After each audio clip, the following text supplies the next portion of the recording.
It's 3 p.m, it's Patrick, Christys, it's GB News. Heck of a lot to go at today, OK? Look, we are awaiting the potential for a ground invasion by the Israelis into Palestinian territory. We will bring you that live footage of it as soon as we get the heads up. In other news, though, but related, of course, BLM has backed Hamas. Yes, that's right. A fringe movement of the Black Lives Matter organisation has come out in favour of Hamas, that terrorist organisation. Shocking stuff. I'm also going to be talking about this as well. The Bibi Stockholm verdict will be in. Can we actually get people on this barge, or will it be blocked? Once and for all, we will know whether or not it's just been a catastrophic waste of time and money. And finally, this hour, I'll be talking about this as well. Yes, Labour's big build myth. Now, Keir Starmer's vowed to take a bulldozer to planning regulation, etc., and they really are going for it. He's doubled down on it today. He says, hey, look, I'll ignore planning opposition. But we're having a closer look at this policy, and I'm not sure it adds up. Patrick, Christys, GB News.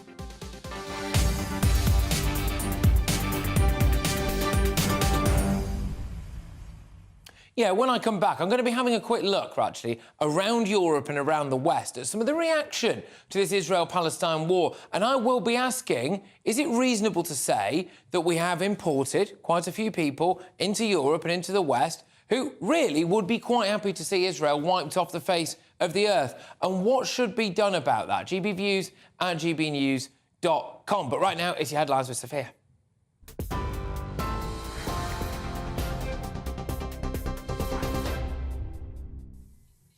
Good afternoon. It's 3:01. I'm Sophia Wensler in the GB newsroom. Sirens were heard in central Israel this afternoon, warning of incoming missiles from Gaza. The UK's Foreign Secretary is in Israel. The Foreign Office says James Cleverly's visit is a sign of the UK's unwavering solidarity with the people of Israel. It comes as Israel's Prime Minister meets opposition figures in an effort to expand his coalition government. Assaults on Hamas terrorists have intensified, striking roads, buildings and other sites in Gaza as huge numbers of reinforcements move towards the enclave. Now, these pictures are coming to us live from Gaza, where the only power station has just stopped working. It will further complicate the situation for emergency workers. Médecins Sans Frontières describes the situation there as catastrophic, with overwhelmed hospitals struggling to cope. Gaza's health ministry says at least 1,055 people have been killed. Israel puts its death toll at 1,200. British-Palestinian surgeon Dr. Ghassan Abu Sita says the families are seeking shelter in the largest hospital in Gaza. There are families around the grounds, on mattresses, on carpets on the floor, seeking refuge. The hospital itself, which has a bed capacity of between 670 and 700 beds, is at capacity. And the patients keep coming in. And at the moment, it's so overwhelmed that we, as plastic and reconstructive surgeons, already have 50 patients waiting to go to the operating rooms. But the most critically ill are taking precedent because of the limited space. Sheffield City Council is investigating after a man scaled the town hall to remove an Israeli flag. Footage from social media shows the person climbing the 200-foot-high building during a pro-Palestinian protest in the city centre last night. Crowds can be heard applauding and chanting, "Take it down," as the man threw the Israeli flag to the ground and replaced it with a Palestinian one. The government's anti-Semitism advisor, Lord Mann, warned protesters against supporting terror groups. These appalling public escapades purporting to be supporting Palestinians, what they're supporting are two terror groups, Hamas and Hezbollah, who are prescribed organisations, people in our country who are giving open support and encouragement to terrorist organisations should be arrested and prosecuted, and that should be happening now. A local councillor has lost a High Court fight with the Home Secretary over the housing of asylum seekers on the Bibi Stockholm barge. Carolyn Parks wanted to challenge the lawfulness of the use of the barge in Portland, Dorset, saying the Home Office needs planning permission. The vessel has been vacant since Legionella bacteria was detected on board back in August. But the Home Office says the barge is now safe for asylum seekers to return. All flights at London Luton Airport have now resumed following a large fire in a terminal car park. Flames and smoke tore through cars parked at the airport terminal last night. The fire service says the place suffered significant structural collapse and that nearly 1,500 vehicles are in the affected car park. It's believed it was caused by a diesel car. 5 people were admitted to a nearby hospital for smoke inhalation. The Shadow Health Secretary says the Labour government would turn the NHS on its head during the last day of the conference in Liverpool. Wes Streeting argues that reform is more important than pouring money into a health system that isn't working. He warned that the NHS faces bankruptcy unless it's overhauled and set out plans to shift its focus from hospitals to providing more care in the community.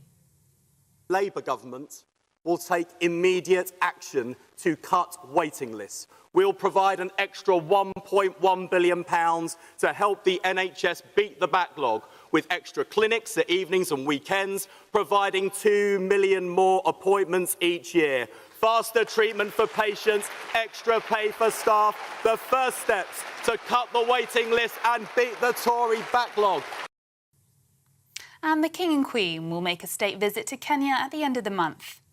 Buckingham Palace says the trip will celebrate the warm relationship between the two countries as Kenya celebrates 60 years of independence. It will be His Majesty's first visit to a Commonwealth country since becoming king. This is GB News across the UK, on TV, in your car, on your digital radio and on smart speaker by saying play GB News. Now back to Patrick.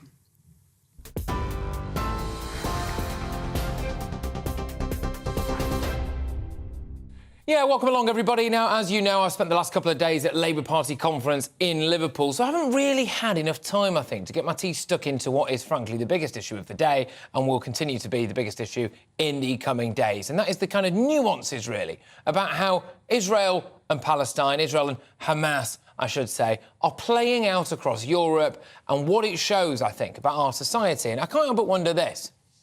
Have we imported a significant number of anti-Semites who are happy for Jewish people to be attacked? People have been saying this for absolutely ages. People have been warning that we've been importing people from countries where not only anti-Semitism is rife, but it's illegal to be gay, where women are treated as second-class citizens who, frankly, have none of the cultural norms and values that British society does. And then it kicks off in Israel, doesn't it? And we see this. People in London celebrating, waving flags, partying in the streets as news emerges of terrorists massacring people indiscriminately. And then we can head over to Sheffield, I believe this is, where an Israeli flag was taken down by a pro-Palestine reveller. Again, I want to remind you that news is coming out now that babies have been decapitated by Hamas terrorists and women have been raped and barbarism of the highest order has taken place. And there we go, people coming out in the streets to support that, it would appear, to throw the Israeli flag onto the floor and to hoist the Palestinian one. But this is the video that really concerns me. This one that you're looking at right now, if you're watching us on TV or online, is reportedly a refugee and asylum processing centre on the Greek island of Samos. And what this video shows, as you were listening to there, is those men chanting and cheering at the news of Hamas's surprise attack on Israel. So that is a refugee and asylum seeker camp. So there are several videos of this online. My concern here is that those people, those very people, are about to be distributed around Europe. Why? How can we let that happen? I mean, praising a terrorist attack on innocent Jews by a group not dissimilar to ISIS should surely be enough to block you entry to Europe. I mean, it won't, will it, though? I mean, it absolutely won't. We all know what's going to happen here. These people will be sent around Europe, and it's very likely that at least some of them will end up on small boats crossing the English Channel. Supporting Hamas and their actions is literally supporting a terrorist organisation. Our government describes Hamas as a complex but single terrorist organisation. Hamas commits and participates in terrorism. That's a quote. Those are quotes. That's from the government website. I just cannot help but wonder how Jews must feel in Britain right now as the boats keep coming over, potentially full of people who are pro-Hamas and anti-Semitic. Britain, Europe, the West, it's just letting this happen.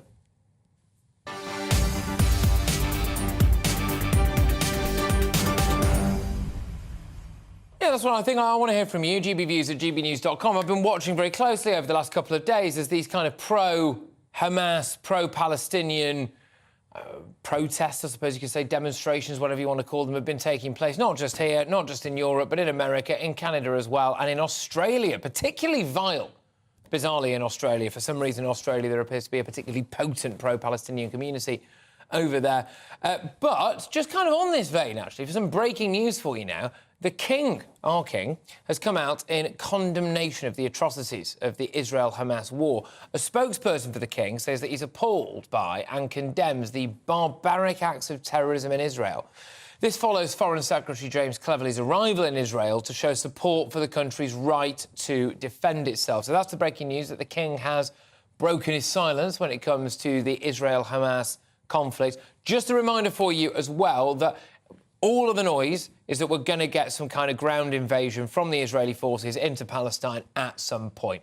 We think that Palestine probably only has, or Gaza, I should say, really, only has a couple of hours or maybe a day's worth of things like fuel and electricity left because of some of the blockades that are taking place. We know that Israeli forces are massing around the border there, so we will bring that to you live as and when we get the information that that has begun. But meanwhile, Israel, of course, is vowing to escalate their response to the brutal attacks by Hamas with that incursion into Gaza. Hamas media reports that Gaza's power plant has run out of power, with civilians now relying on generators after Israel halted supplies of electricity, food, water and fuel to the enclave. Tensions have also increased on Israel's northern border with Lebanon. I think this really is one to watch at the moment because this is following Israeli shelling on the south of the country. The Israelis there were saying that they were actually receiving fire from within Lebanon.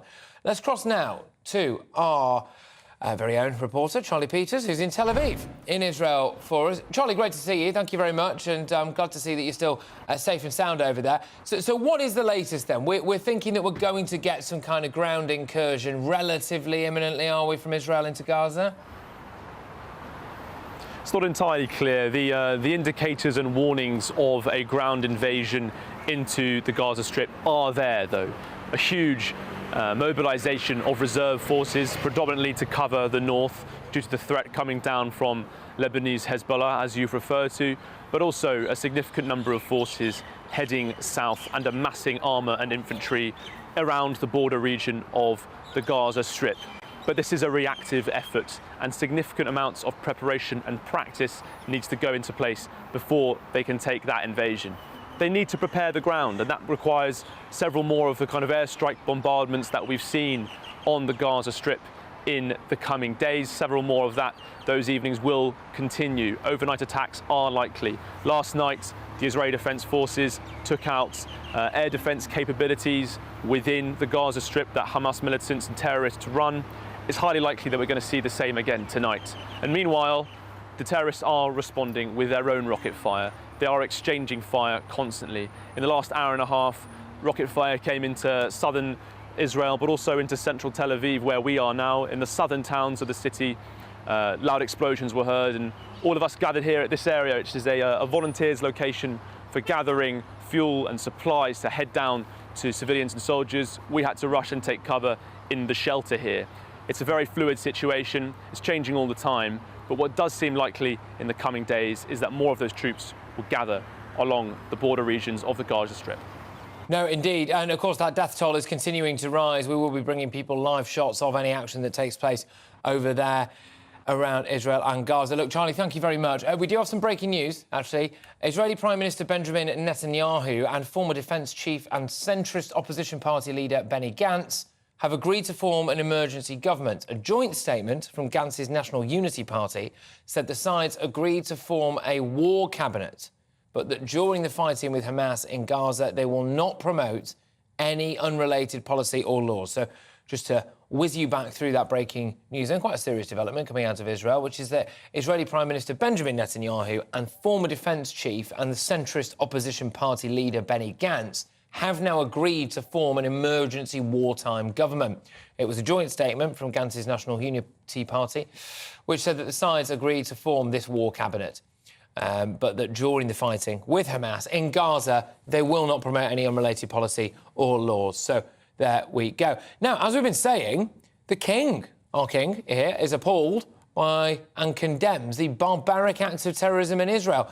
I mean, it's interesting, isn't it? Because, look, he was inevitably going to be asked about all of this. Of course, the Israel-Palestine situation is about the most political situation that anyone can ever get involved with. So I wonder how long it was ever going to be for him to be able to swerve this one. But a Buckingham Palace spokesperson has said that the king does condemn the acts of barbarism. I believe that we can go to Buckingham Palace now and speak with Cameron Walker. We can. GBNews' royal correspondent. Cameron, thank you very much. So, yeah, what's he said?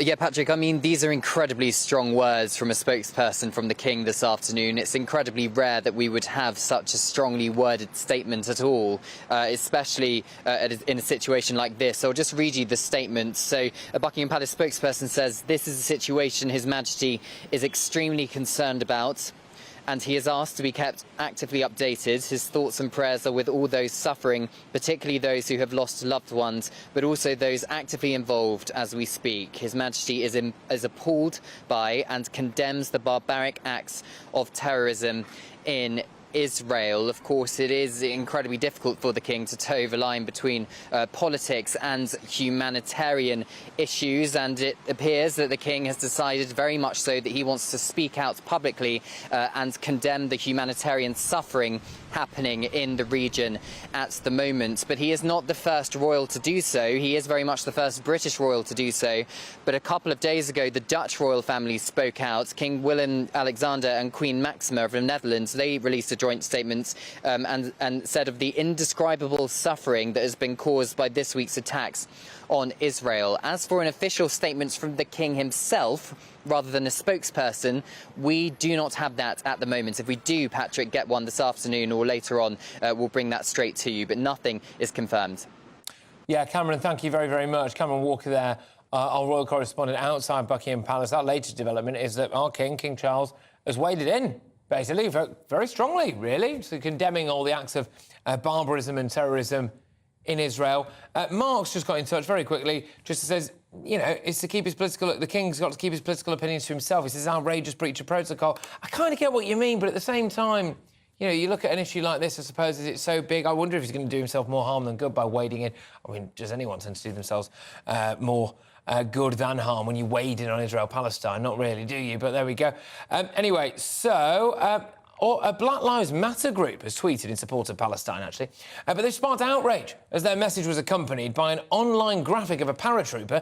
The image was posted just days after Hamas carried out its horrific attacks on Israel. So Black Lives Matter is a decentralised political organisation, but the Chicago offshoot have been widely criticised for this post. I can speak now to political commentator Suzanne Evans. Suzanne, thank you very much. Great to have you on the show. This is, I think, describing or depicting something that maybe quite a few people always worried about Black Lives Matter, really, which is that they tend to be a hard left, potentially relatively militant organisation, now actually openly supporting people. And this is after, I believe, there were initial reports came about babies being decapitated in Israel, for goodness sake. Well, I suppose what I'm surprised by is that anyone's actually surprised, to be honest, because I think it's always been fairly obvious to me, and I think many other people, that Black Lives Matter is not about equal rights for black people, that it's always been a violent, Marxist, anarchist organisation. It pushes, for instance, divisive critical race theory, the idea that legal discrimination against white people should be allowed. Several of their organisers have been prosecuted for fraud. They've abused donations that have been made to the group. And, you know, given that this organisation in its heyday reaped at least £60 million for people who saw them as the big thing, the big cause to get behind, including, let's not forget, many corporates, I'm really not surprised about this. I mean, as I say, as far as I'm concerned, the writing was always on the wall about them.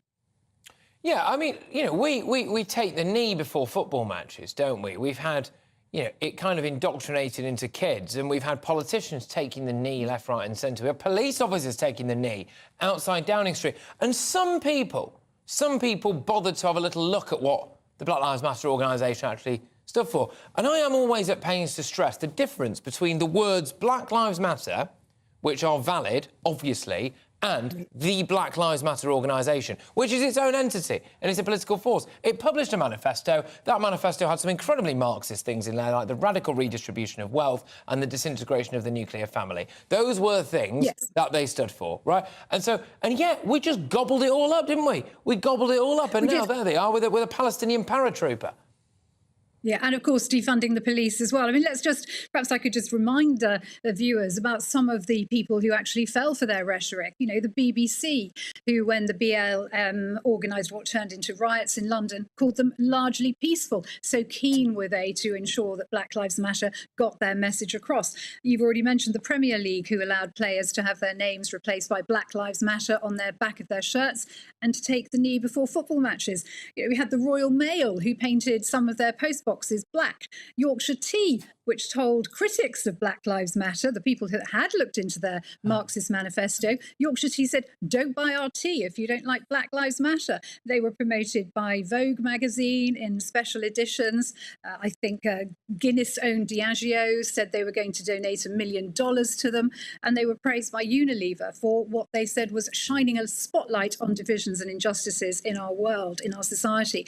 I mean, they took in so many people, and yet a fundamental tiny bit of research could have revealed the real agenda behind, as you say, this Marxist organisation. We all know that Black Lives Matter, the organisation, I'm afraid, is riddled with horrific problems. Yeah, and I think people have unnecessarily stumbled over that turn of phrase, really. It is absolutely dead easy to say, yes, Black Lives Matter, but the Black Lives Matter organisation is its own entity and it's got a manifesto, it's got a different thing going on for it, and you don't necessarily have to support that. That in itself does not make you a racist. In fact, it just doesn't. It's got nothing to do with it. In the same way that not supporting the Labour Party or not supporting the Tory Party doesn't make you one thing or the other necessarily. Look, Suzanne, thank you very, very much. It's great to have you on the show. Suzanne Evans there, political commentator, just reacting to, well, in her views, the not-so-shocking news that an offshoot of the Black Lives Matter organisation has been very, very quick to say that they stand with Palestine.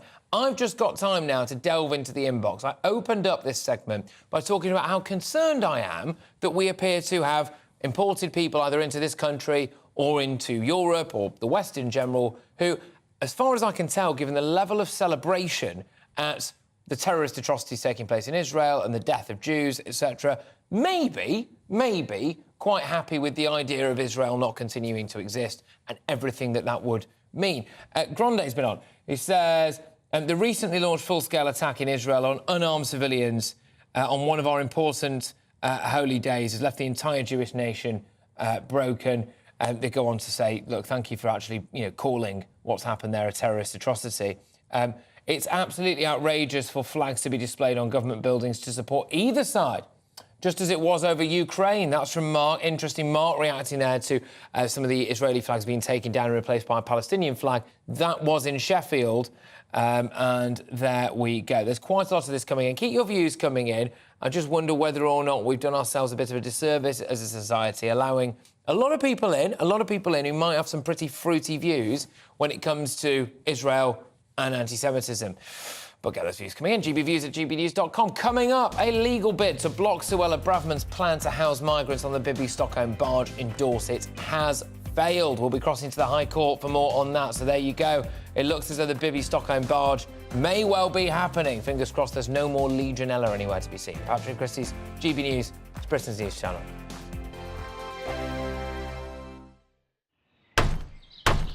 Who is it? We're here for the show. More energy this time! Welcome to the Dinosaur Hour. I was married to a therapist. And you survived? I thought we were getting Hugh Laurie. Second best. You interviewed Saddam Hussein. What's that like? I was terrified. I'm playing strip poker with these three. Oh! No, thank you. My CDs need to be put in alphabetical order. Are you going to be problematic again? The Dinosaur Hour. Sunday, the 29th of October at 9 on GB News. What you get for breakfast is something that, if we do our jobs right, you will wake up to news that you didn't know the night before. It's a conversation. It's not just me and Eamon. We want to get to know you, and we want you to get to know us. From 6, it's Breakfast with Eamon and Isabel. Monday to Thursdays on GB News, Britain's news channel. People in Britain, they love free speech, but they also love fair play. I don't care if I'm speaking somebody from a trade union, from the Labour Party, somebody from the SNP. And I think the viewers like to see that actually we can challenge one another, but in a positive way. We think we ask the questions that people want to ask, and often we ask the questions that we wanted to ask in Parliament but never got the chance to ask. So join us every Saturday, 10 a.m. till noon on GB News, Britain's news channel. Nightmare commute. Kick it up a gear with me, Patrick Christys, at drive time, 3 till 6 p.m, Monday to Friday on GB News Radio. You can listen online and on DAB+, on the smart speaker app and on the GB News app. And if you've got an Alexa, all you have to say is, Alexa, play GB News. We're also on TuneIn and the Radio Player apps. From the school run to rush hour, get revved up with me, Patrick Christys, on GB News and GB News Radio. Westminster is going around in ever-decreasing circles, followed by the media. Britain is broken. How on earth did we get into this mess? But more importantly, how do we get out of it? Join me at 7 p.m, Mondays to Thursdays on Farage, here on GB News. We will have open, rational debate. We've got to work out how Britain moves forward from this. Join us here on GB News, the People's Channel. Britain is watching. Join me, Andrew Pearce and Bev Turner, Monday to Thursday, 9:30 a.m. Who benefits from that? Not the British public. And on Fridays, join us, Tom Harwood and Ellie Costello from Britain's Newsroom. That's what you get with this show. That's fantastic. If it's happening, we're talking about it on Britain's Newsroom. GB News, Britain's news channel. GB News, unlike other broadcasters, isn't obsessed with the London-Westminster bubble. We think there's a nation beyond the M25, and that's why we talk about the issues that matter across the land. Join me on State of the Nation, 8 to 9 o'clock, Monday to Thursday, on GB News. Daisy's listening, and you should too.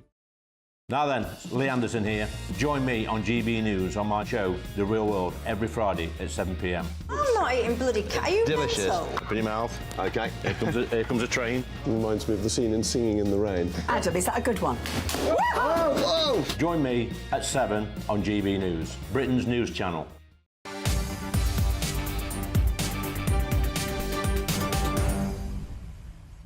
Welcome back. You are watching and listening to Patrick Christys here on GB News. So much more to bring you between now and 6 p.m. The Mayor of Portland has lost a High Court fight with Home Secretary Suella Braverman over the government's decision to house asylum seekers on the Bibby Stockholm barge. So Carolyn Parks was hoping to challenge the lawfulness of the use of the Bibby barge in Portland Harbour in Dorset. But look, we can cross over now to GB News' reporter Ray Addison, who is joining us from the High Court.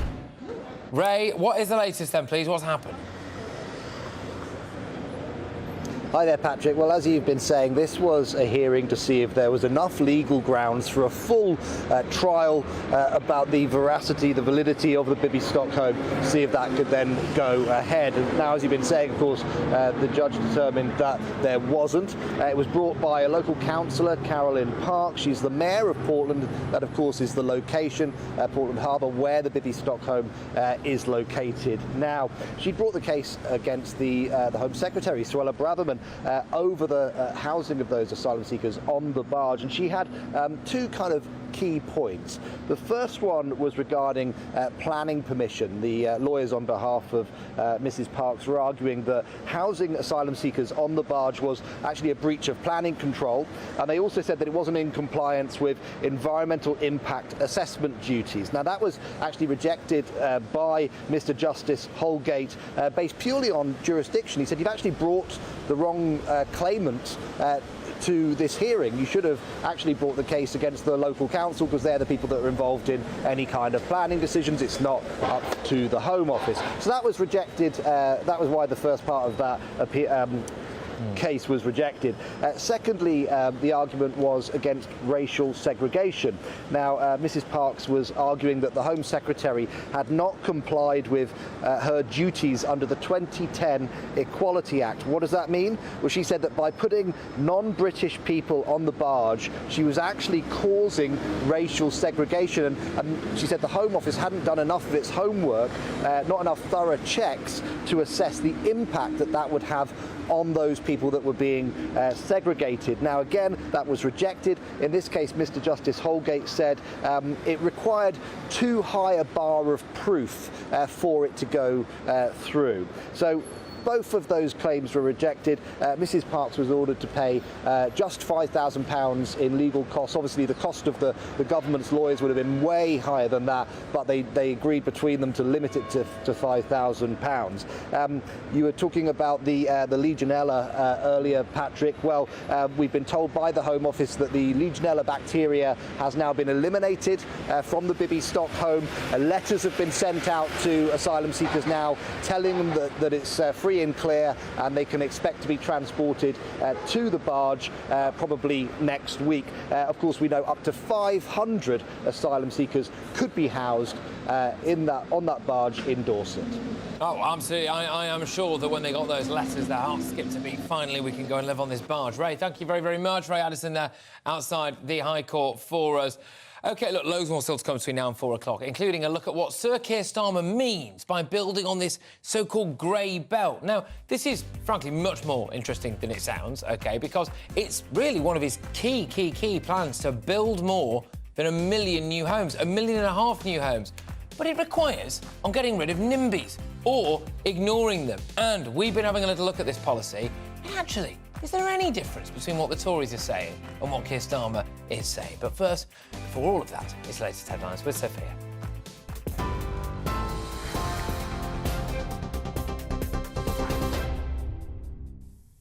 It's 3:31. I'm Sophia Wensler in the GB newsroom. Israeli Prime Minister Benjamin Netanyahu has agreed to form an emergency government after talks with former defence chief and opposition leader Benny Gantz. It comes after the UK's Foreign Secretary arrived in Israel today. The Foreign Office says James Cleverly's visit is a sign of the UK's unwavering solidarity with the Israeli people. Assaults on Hamas terrorists have intensified, striking roads, buildings and other sites in Gaza. A local councillor has lost a High Court fight with the Home Secretary over the housing of asylum seekers on the Bibby Stockholm barge. Carolyn Parks wanted to challenge the lawfulness of the use of the barge in Portland, Dorset, saying the Home Office needs planning permission. The vessel has been vacant since Legionella bacteria were detected on board back in August. But the Home Office now says the barge is safe for asylum seekers to return. All flights at London Luton Airport have now resumed following a large fire in a terminal car park. Flames and smoke tore through cars parked at the airport terminal last night. It's believed it was caused by a diesel car. 5 people were admitted to a nearby hospital with smoke inhalation. And you can get more of all those stories by visiting our website, gbnews.com.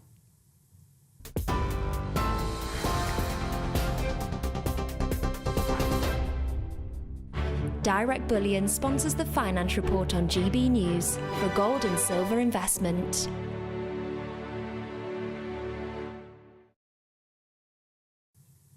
And here's a quick snapshot of today's markets. The pound will buy you $1.2328 and €1.1590.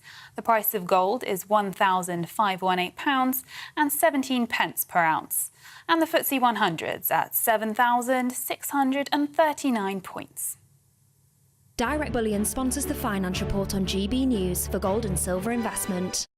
Hello again, I'm Alex Birkill. Here's your latest GB News weather update. We do have something of a north-south split, but it's a reversal in fortunes to what we've seen recently, with the worst of the rain over the next few days going to be in the south. You can see we have a frontal system lying across central parts as we go through the rest of Wednesday, and that is gradually going to push its way southwards, bringing some outbreaks of rain, which have been heavy at times, across more southern counties as we go through this evening and overnight. A drier picture further north, lots of clear skies here, still a few showers perhaps towards the far northwest of Scotland, but it's under these clear skies. Temperatures are going to take a bit of a drop. A touch of frost likely across northern parts, but in the south, with the cloud and the rain, it's going to be a much milder start on Thursday morning. So a bit of a wet start here. The rain is gradually going to clear its way towards the east. Not all of it clearing though, so there will still be a few outbreaks of rain as we go into the afternoon, and staying largely cloudy across many southern areas. A brighter, sunnier picture further north, though some showery rain likely towards the far north of Scotland, particularly Orkney and Shetland. Temperatures down a touch for many, particularly in the south, but still getting into your high teens Celsius.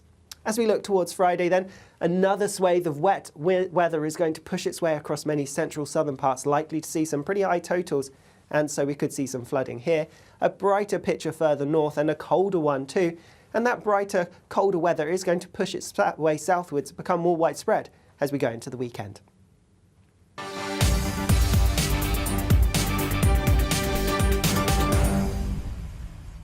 So, Sir Keir Starmer has finally unveiled his flagship policy, well, one of them, to build 1.5 million new homes for Britain's young and, I think, anyone who can afford them, really, pledging to review what he calls the grey belt land for development. Speaking earlier today, the Labour leader stated that he wants to bulldoze objections to his plan, vowing to get tough with NIMBYs, including Labour MPs, to try to block an increase in home building in their constituencies. It should be interesting, won't it, really? Because will he be able to do it? Are we going to end up seeing any, reduction in red tape? Our understanding is that far from bulldozing anything, he just wants to tweak the initial planning applications and maybe just ignore some opposition. But joining me now is the former editor of Labour List, is Peter Edwards. Peter, thank you very, very much. Great to see you. How is Keir Starmer going to actually do what he's saying he's going to do? Just ignore objections? No, he's got a few different ideas kind of in the small print of his conference speech. So he wants to build new towns. We know places like Milton Keynes and Stevenage, and I lived in one of them, Harlow, in my previous life. There's also something called Section 106 about developers' obligations in terms of affordable housing. I won't get into all the detail of that right now, but essentially he wants to be a bit tougher on developers so they do more than doff their cap to provision of affordable housing, and so on and so on. I think he realises a wider truth as well, which is he's talking to the Labour Party, which likes Keynesian-type policies where you're building stuff to generate the wider economy, but it's also indicative of what he describes as a partnership with the private sector and particularly small construction firms. So I think it could be good for ordinary householders, but good for the economy as well. Do you think the cynic in me would say that it's easier to suggest that we start building, not just, by the way, on the grey zone sites, but green belt sites, if you then call it, this is a new town, we're going to call it a new town, everyone get behind a new town, as opposed to people just going, I like that field, I don't want 500 houses on it anymore? Well, I think that's a fair point to challenge on. What gives me a reassurance is that he didn't say there's one silver bullet that solves everything, because if successive prime ministers have struggled with house building, going back to the coalition, their 5 years, their house building levels, even at their peak, were below that of the Blair-Brown government for the previous 13 years. So it's a long-term problem. And I think some of these, the 4 or 5 solutions that are in the small print over conference week, they're not necessarily things that are going to set your heart racing, but together they come to a package. Some of it is working with developers, and obviously the new towns, at the time, post-war, they may have been controversial, but there's no reason why we can't have more of them. And then to explain briefly that reference to grey, that essentially means something in the green belt, but it could be parking spaces. Actually, there isn't any natural beauty to, and you could build on. Yeah, he hasn't actually said exactly where, though, these new towns are going to be, has he? Because my concern would be, well, you just build them somewhere that nobody wants to live. Well, I think there's two things. First of all, I think if you stand up at party conference, maybe in a year before a general election, and say, we're going to build a town here, there and there, I think that's way too much policy. And obviously you'd immediately, in terms of the politics of it, get locked into, shall we say, discussions with local communities who'd have a range of views. What you mean to tell me, Peter, is that it's in his own best interest to not be entirely honest about his whole policy just before a general election? No, not at all, because there is a thirst for house building, whether that's a homeowner who wants to see their children and grandchildren be able to afford a house, or a young person buying their first home, or married couples who need to expand. There is a general acceptance that we need more house building. But there's also a role for local powers. You shouldn't have all this dictated by Downing Street. Local authorities will play a massive role. So I think it'd be really daft if he said we're building in A, B and C. That's not the role of a Prime Minister. And he hasn't come out and said anything about how affordable any of these homes are going to be, has he? Because if he is going to work with private developers, then those people are going to expect to make a profit on their return. And, the way that the housing market is at the moment, they're not just going to give them away, are they? Well, I don't think there's much of a suggestion that house builders are struggling to pay their bills. And where I live in London, I think the definition of quote-unquote for affordability is around £400,000. which is, for most people, that's going to be way out of reach, especially if you're a single person trainee teacher, for example. So I think you need to flex affordability around the country, and it's not just London that's expensive. And you need to take into account the salaries. But again, it comes to this point. Should you have everything decided by the Prime Minister, salaries, house building targets, where they are, or do you actually empower local authorities to work with developers to get it done? Yeah, but what is the difference, though, seriously, between what Keir Starmer's saying and what Rishi Sunak is saying? Because our very own Tom Harwood, our deputy political editor, was holding up the policy at Labour Party conference, and then he went and checked in. He went and checked with the Labour Party, and he said, you've used the word bulldoze, but what do you actually mean? Do you actually mean tweaking existing planning applications? And they said, yes, that's what they actually mean. So it's not things like bulldozing, is it? It's not going to be this great big house-building agenda. It is essentially already what is in place, isn't it? No, I don't accept that. First of all, I quite like the fact Keir Starmer used the word bulldoze, because it's not very Keir Starmer language, is it? It's a bit more Boris Johnson language when you associate him with Keir Starmer with being sober and managerial. But secondly, on the stats, so the Tories have a target of building around £300,000 a year over a 5-year parliament. That gets you to 1.5 million. They're only around 120,000, and they weren't much better in the Cameron coalition. So they're miles off what they say they're going to do. Now, you can take a view on that. Is it the private sector blocking a Conservative government, or is it actually a Conservative government that's been distracted by so many other issues, including its own internal battles? All right, Peter, thank you very, very much. Peter Edwards, the former editor of Labour List, reacting to one of Keir Starmer's flagship policies. But now, if all of you homeowners don't already have enough to worry about with festive season just around the corner, it appears that some overseas critters have made their way across our shores and may now be surfing on the tubes. The capital's Mayor Sadiq Khan has said that the threat of France's bedbug outbreak, I mean, grief, the French bedbugs, honestly. First we had, what was it? Killer Asian hornets was something that we found. We found 2 of them somewhere, and that they were deadly. They were potentially deadly. Now we've got French bedbugs. But apparently they're on London's public transport network. And there they are. In fact, there is one of them on London's transport network. Grief. Social media users have posted videos of bugs found on the London Underground, leading to growing concern amongst commuters.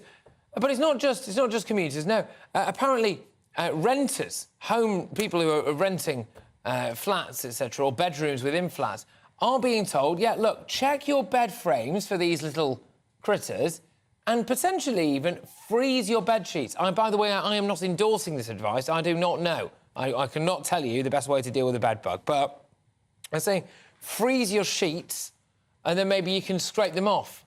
Yeah, it's not particularly appetising, is it? But basically, watch out because there is a bed bug epidemic there.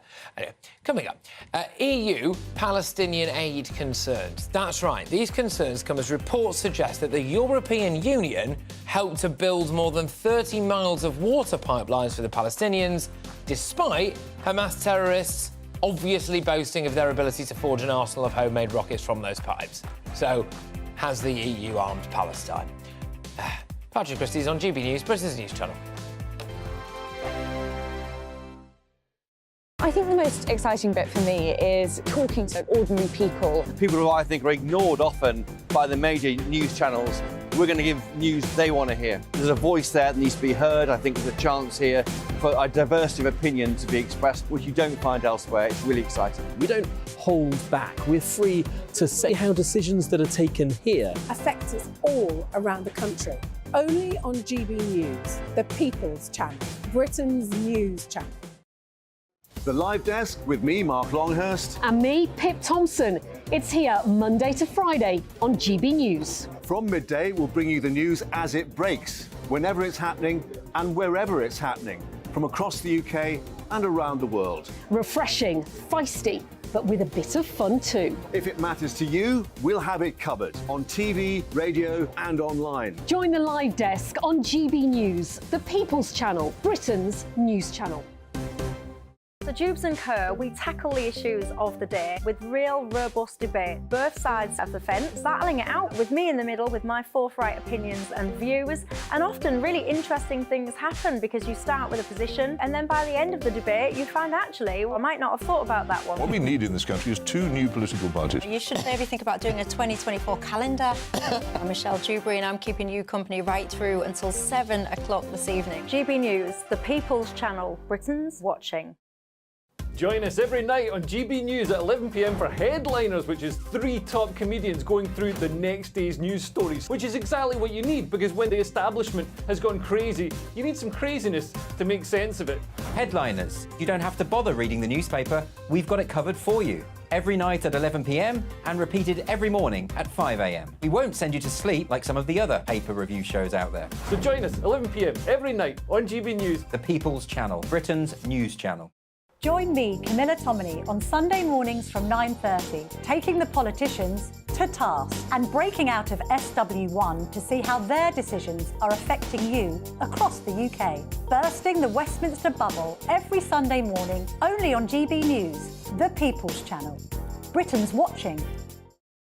Every Sunday from 11, join Michael Portillo. There'll be topical discussion, looking at the week before and the week to come. So kick back and relax at 11 a.m. on Sundays on GB News with me, Michael Portillo. GB News, the People's Channel, Britain's news channel. I'm Andrew Doyle. Join me at 7 o'clock every Sunday night for Free Speech Nation, the show where I tackle the week's biggest stories in politics and current affairs with the help of my 2 comedian panellists and a variety of special guests. Free Speech Nation, Sunday nights from 7 on GB News, the People's Channel, Britain's news channel. Nightmare commute. Kick it up a gear with me, Patrick Christys, at drive time, 3 till 6 p.m, Monday to Friday on GB News Radio. You can listen online and on DAB+, on the smart speaker app, and on the GB News app. And if you've got an Alexa, all you have to say is, Alexa, play GB News. We're also on TuneIn and the Radio Player apps. From the school run to rush hour, get revved up with me, Patrick Christys, on GB News and GB News Radio.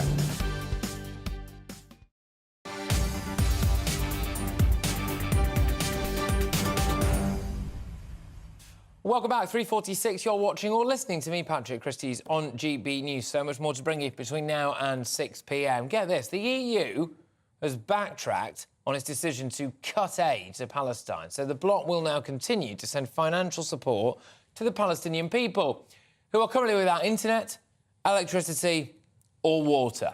But there are, obviously, worries about whether the money will end up in the pockets of Hamas, which it clearly will. These concerns come as reports suggest that exactly that has already happened. Shock horror. That the European Union helped to build more than 30 miles of water pipelines for Palestinians, despite Hamas terrorists boasting of their ability to forge an arsenal of homemade rockets from those pipes. So, absolute genius, isn't it? A complete and utter genius, this, from the EU bigwigs and the EU boffins, isn't it? Just to decide to essentially help arm a designated terror group.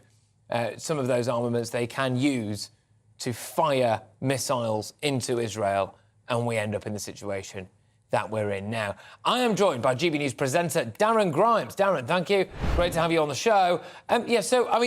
Yet more expert intervention from the European Union, who, may I just say, were very slow to back Ukraine. But when it came to essentially arming Hamas, well, like a rat up a water pipe.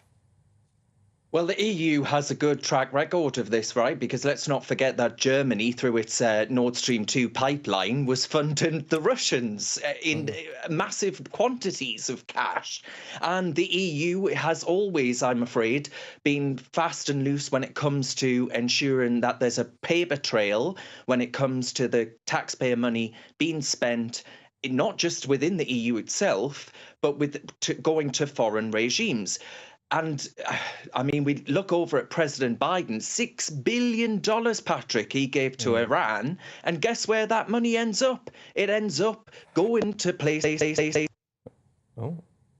because they want to eradicate the Jews and Israel from the face of the earth. That's what this is all about. No, it is. And yeah, again, you look at it, you know, Joe Biden, right, do you think maybe we should not relinquish these frozen assets to the tune of £6 billion to, you know, a terrorist Islamist state that wants to wipe Israel off the face of the earth? Oh, we've done that, have we? Right, OK, there we go. It does just seem a little bit bizarre from the European Union to have decided to continue to give aid, etc., to Palestine. The Israelis are obviously trying to blockade it there, trying to get some kind of ground incursion on the go, and whether or not the European Union actually support that, I find bizarre. Well, absolutely, because I mean the way in which actually the EU has been forced into this position, it just looks entirely weak, Patrick, because they've seen a few social media comments online, all the NGOs, the big human rights groups saying, "Oh, this is terrible, how evil, you know, you mustn't do this."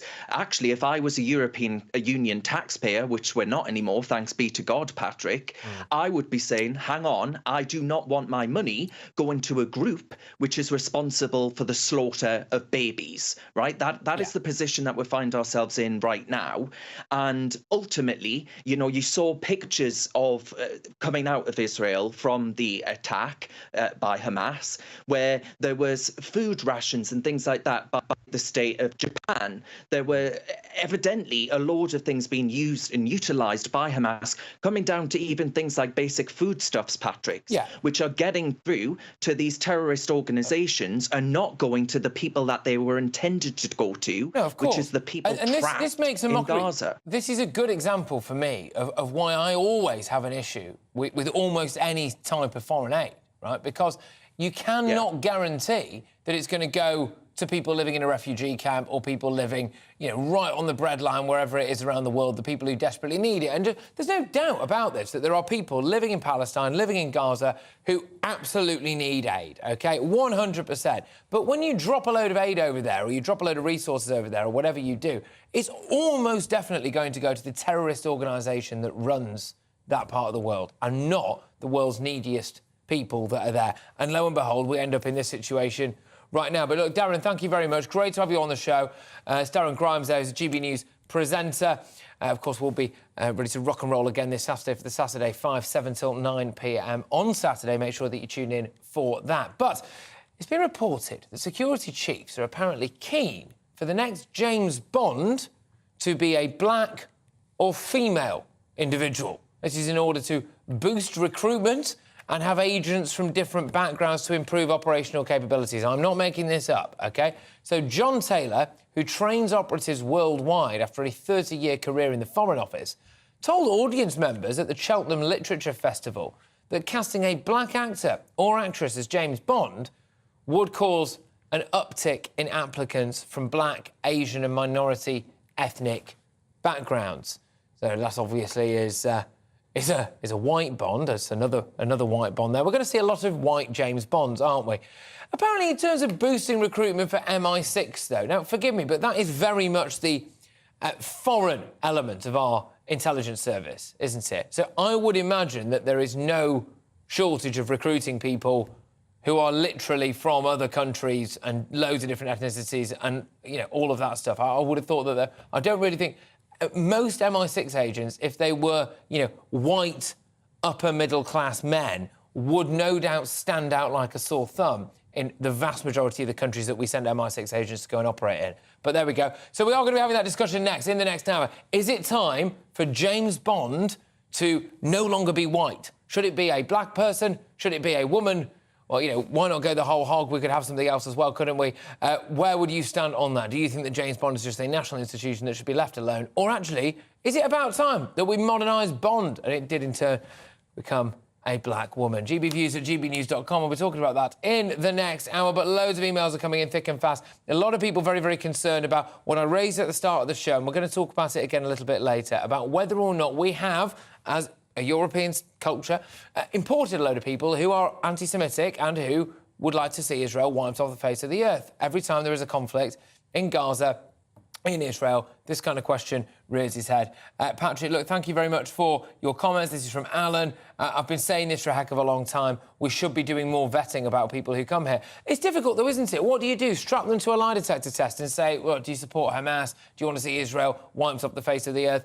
It is, I would argue, pretty straightforward if you are having someone from countries like Afghanistan or that part of the world, Israel is surrounded by enemies, that you are therefore going to be importing people who probably do not like Israel very much. And I just wonder how must the Jewish community in this country feel we are not doing much to protect them. And it's worth noting as well that the European Union, founded kind of in the wake of the Second World War, after the Second World War, after the greatest atrocity to the Jewish community that it's ever seen, why they are now funding Palestine. I find that bizarre, but you're watching and listening to me, Patrick Christys, here on GB News. So much more to bring you over the next 2 hours. I will be speaking with the Shadow Health Secretary as well, yes. I can't wait to bring you the very latest as well from Israel. Patrick Christys, GB News. This is Britain's news channel. Hello again, I'm Alex Birkill. Here's your latest GB News weather update. We do have something of a north-south split, but it's a reversal in fortunes to what we've seen recently, with the worst of the rain over the next few days going to be in the south. You can see we have a frontal system lying across central parts as we go through the rest of Wednesday, and that is gradually going to push its way southwards, bringing some outbreaks of rain, which have been heavy at times, across more southern counties as we go through this evening and overnight. A drier picture further north, lots of clear skies here, still a few showers perhaps towards the far northwest of Scotland, but it's under these clear skies. Temperatures are going to take a bit of a drop. A touch of frost likely across northern parts, but in the south, with the cloud and the rain, it's going to be a much milder start on Thursday morning. So a bit of a wet start here. The rain is gradually going to clear its way towards the east, not all of it clearing though, so there will still be a few outbreaks of rain as we go into the afternoon, and staying largely cloudy across many southern areas. A brighter, sunnier picture further north, though some showery rain likely towards the far north of Scotland, particularly Orkney and Shetland. Temperatures down a touch for many, particularly in the south, but still getting into your high teens Celsius. As we look towards Friday then, another swathe of wet weather is going to push its way across many central southern parts, likely to see some pretty high totals, and so we could see some flooding here. A brighter picture further north and a colder one too, and that brighter, colder weather is going to push its way southwards, become more widespread as we go into the weekend.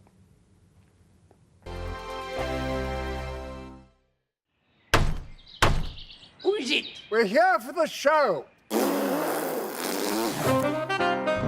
More energy this time! Welcome to the Dinosaur Hour. I was married to a therapist. And you survived? I thought we were getting Hugh Laurie. Second best. You interviewed Saddam Hussein. What's that like? I was terrified. I'm playing strip poker with these three. Oh! No, thank you. My CDs need to be put in alphabetical order. Are you going to be problematic again? The Dinosaur Hour. Sunday, the 29th of October at 9 on GB News.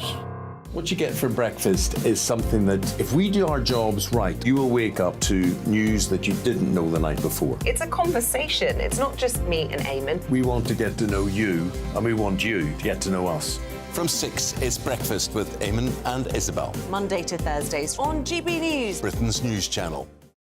People in Britain, they love free speech, but they also love fair play. I don't care if I'm speaking somebody from a trade union, from the Labour Party, somebody from the SNP. And I think the viewers like to see that actually we can challenge one another, but in a positive way.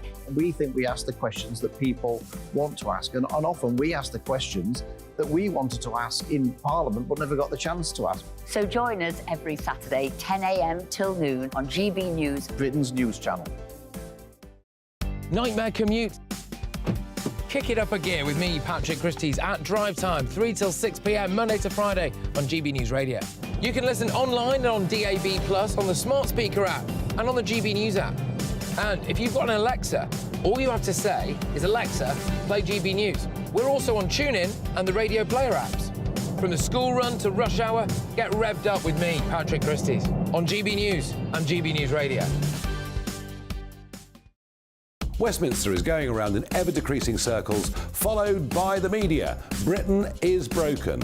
How on earth did we get into this mess? But more importantly, how do we get out of it? Join me at 7 p.m, Mondays to Thursdays on Farage, here on GB News. We will have open, rational debate. We've got to work out how Britain moves forward from this. Join us here on GB News, the People's Channel. Britain is watching. Join me, Andrew Pearce and Bev Turner, Monday to Thursday, 9:30 a.m. Who benefits from that? Not the British public. And on Fridays, join us, Tom Harwood and Ellie Costello from Britain's Newsroom. That's what you get with this show. That's fantastic. If it's happening, we're talking about it on Britain's Newsroom. GB News, Britain's news channel. GB News, unlike other broadcasters, isn't obsessed with the London-Westminster bubble. We think there's a nation beyond the M25, and that's why we talk about the issues that matter across the land. Join me on State of the Nation, 8 to 9 o'clock, Monday to Thursday, on GB News. Daisy's listening, and you should too. Now then, Lee Anderson here. Join me on GB News on my show, The Real World, every Friday at 7 p.m. I'm not eating bloody cat. Are you Delicious. mental? Open your mouth. OK, here comes a train. Reminds me of the scene in Singing in the Rain. Adam, is that a good one? Whoa! Join me at 7 on GB News, Britain's news channel.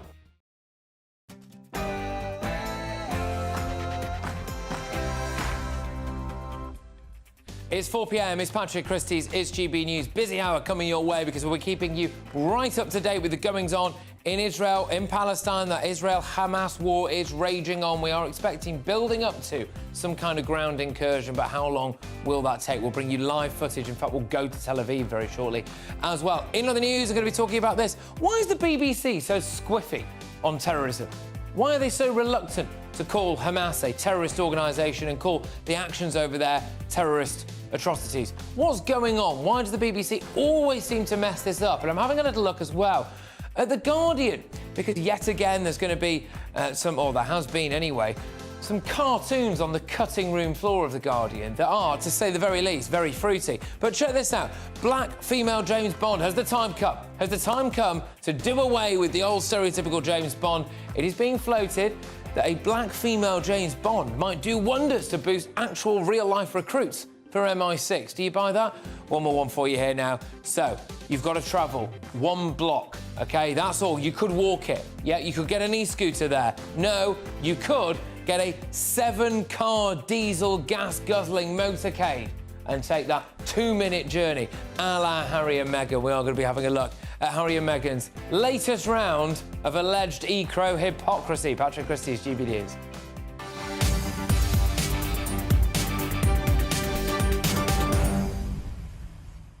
And I am going to be talking to Wes Streeting as well, the Shadow Health Minister. Interesting, yesterday Keir Starmer said, well, people don't like this word, but reform about the NHS. Reform. I think a lot of people have thought that maybe Labour would be the only party that could reform the NHS, because if the Tories try and do anything to it, they just get called evil and people go out on strike, don't they? So maybe now we are going to see some serious reform. What does that look like? I will be asking the man responsible for that reform in just a few moments' time. Stay tuned. GB Views at gbnews.com. But right now, it's your headlines with Polly.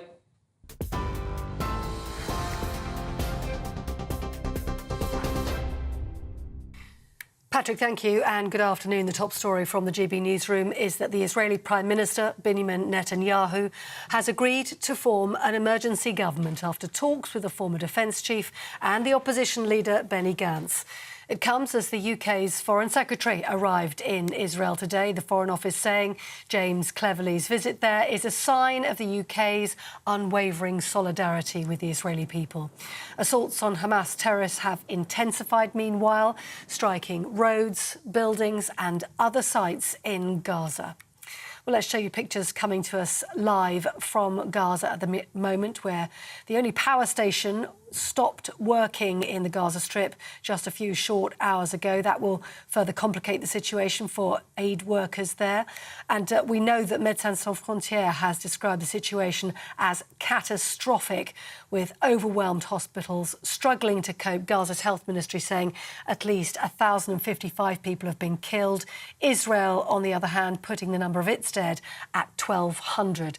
British-Palestinian surgeon Dr. Ghassan Abu Sittar says families are seeking shelter in the hospital in Gaza, but medical supplies are running out.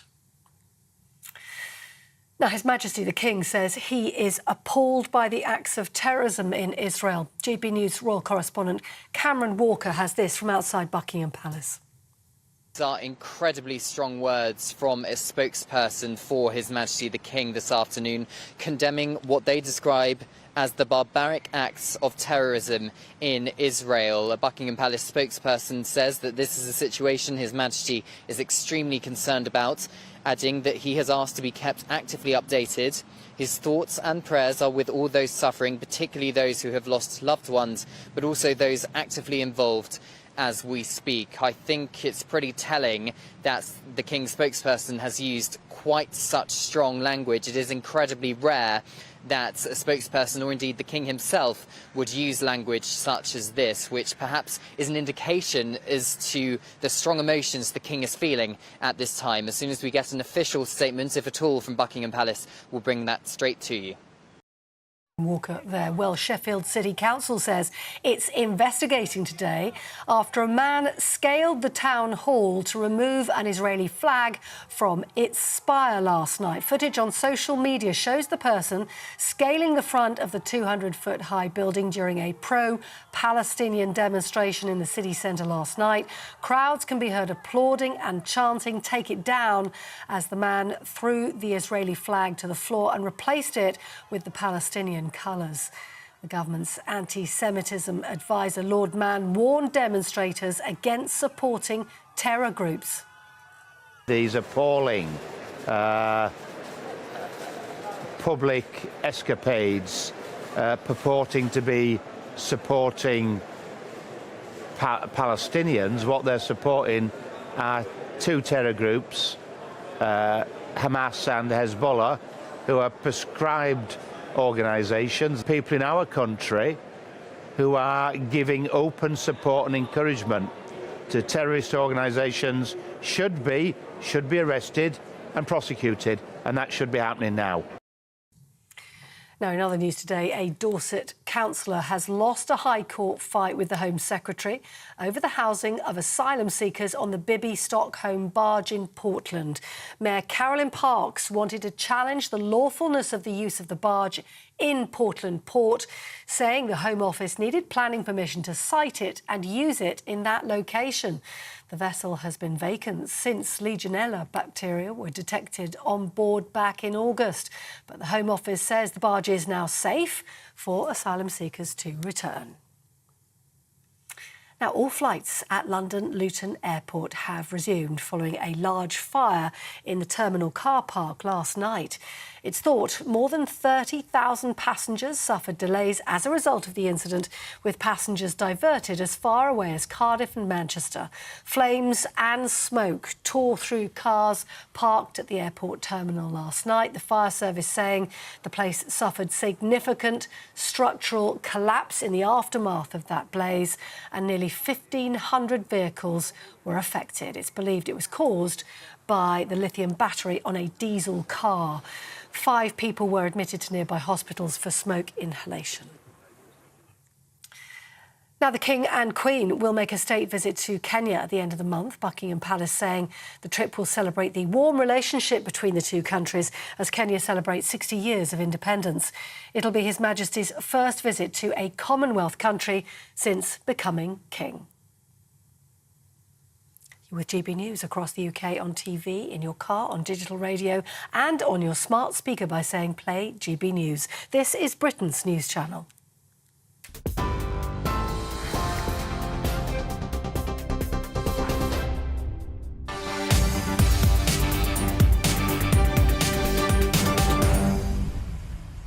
OK, welcome along. Now, a plan to boost the NHS has been set out as a key part of Labour Party policy. Wes Streeting, the Shadow Health Secretary, said in his conference speech today that he'd pump £1.1 billion into the service, saying he'd find the money by abolishing non-dom tax status. Streeting pledged to tackle the 7.7 million long NHS waiting list. Well, I'm very pleased to say that joining me now is Wes Streeting, Shadow Secretary of State for Health and Social Care. Wes, thank you very much. I hope you enjoyed the conference as well. Afternoon, Patrick. Yes, all right, good stuff. Right, so this non-dom stuff, all right, is it legit? Is this not just going to be a one-off tax based on the amount of money that Warwick University tell you you're going to raise, and then when all the non-doms leave, we're going to be skim?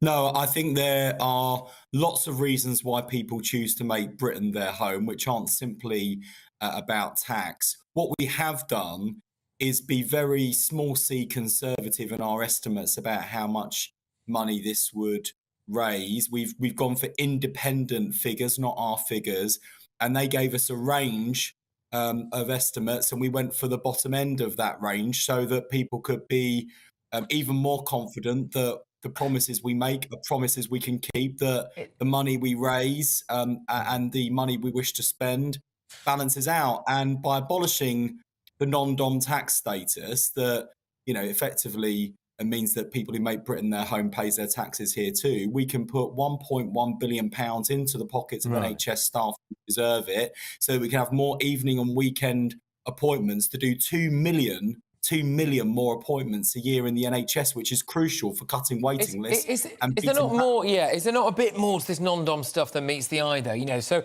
a government statement says that the tax contributed by non-doms, which goes towards other public services, not just the NHS, is estimated to be worth around £8.5 billion a year. They have invested supposedly over £7 billion towards growth too since 2012. So is there not a risk that by forcing them to pay, in a sense, for one public service, we might be missing out on payments for others?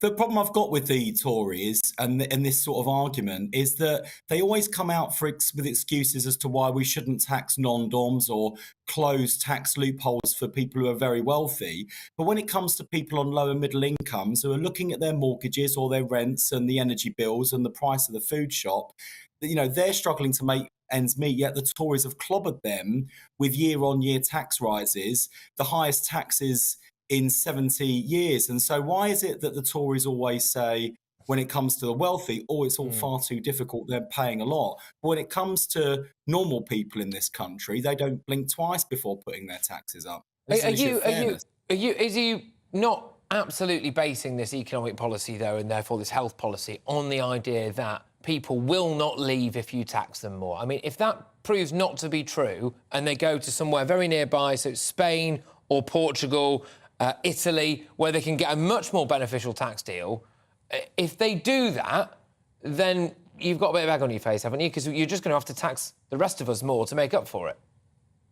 No, we've deliberately put the estimate of how much this policy would raise at the bottom end of independent projections. So these aren't our figures, these are independent academics. And I think this country's got a lot going for it. I think we've got a lot of problems in Britain at the moment, but I think we've got a lot going for this country. A lot of reasons why people want to make Britain their home, why we want to attract successful, talented people from around the world to come and work in our industries and to contribute to our growth in the economy. So I think we can be a bit more confident in ourselves than that. Well, Keir Starmer mentioned that word, reform, which actually a lot of people have been crying out for a heck of a long time with the NHS. And I think for a variety of different reasons, the Conservative Party have felt unable or certainly unwilling to do possibly what was needed. What does reform under Labour look like then? I know that we've spoken a bit about, increased weekend services and things. There's got to be more to it than that, hasn't there?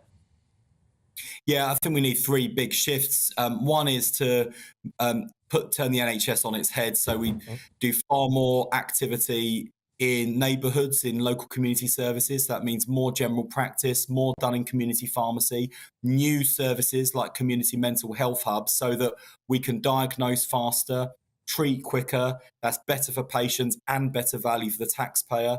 At the moment, we get to people too late in the NHS, and that's both worse for patients in terms of their experience and sadly their outcomes too often. It's also much more expensive. If people can't get a GP appointment, for example, which costs about 40 quid, they walk into A&E, which costs 360 quid. And then on top of that, we can also shift to a system that uses the cutting edge science and technology that's being developed in this country.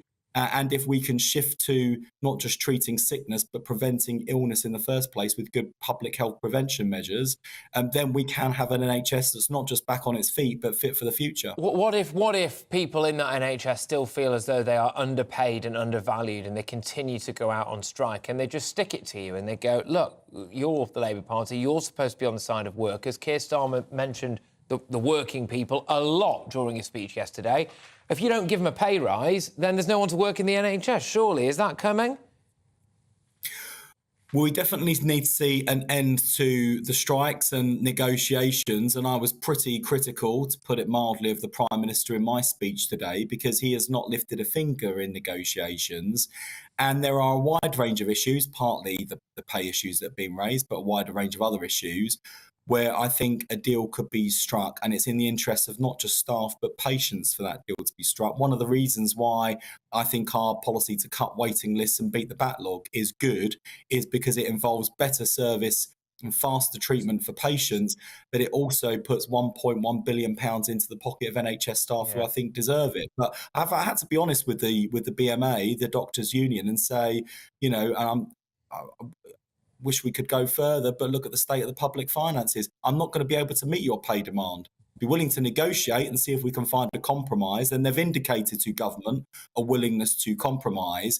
But what I don't want to do is lead people up the garden path before an election and create false expectations and, worse still, broken promises. So I don't pretend it's easy, but I do think it's ridiculous that the government isn't negotiating. And I think, to be honest, that's because Rishi Sunak isn't cutting waiting lists and he wants to scapegoat staff and blame them for the problem instead of taking responsibility.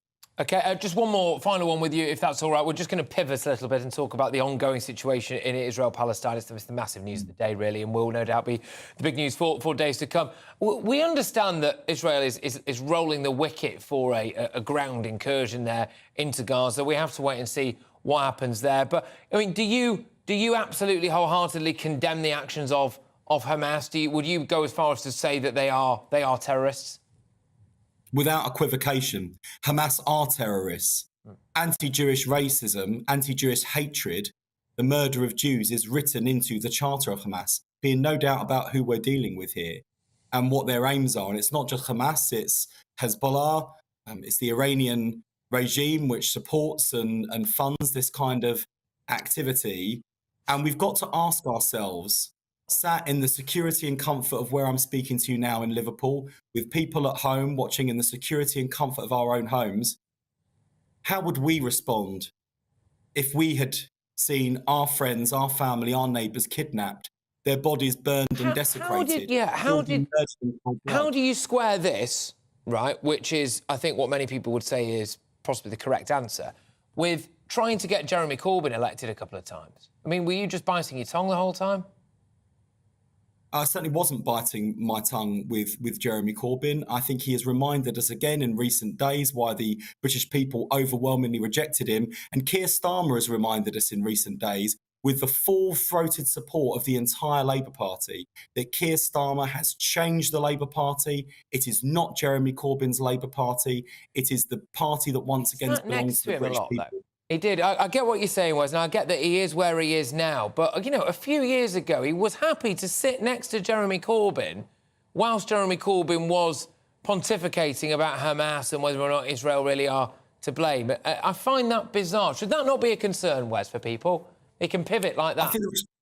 No, the reassurance I can give you, Patrick, is on two fronts. First is, when I was fighting anti-Semitism in the Labour Party under Jeremy Corbyn's leadership, I had an ally in Keir Starmer. He was one of the only leading figures in the Labour Party at that time that I trusted and could go to and raise concerns, and who spoke up as a member of the shadow cabinet.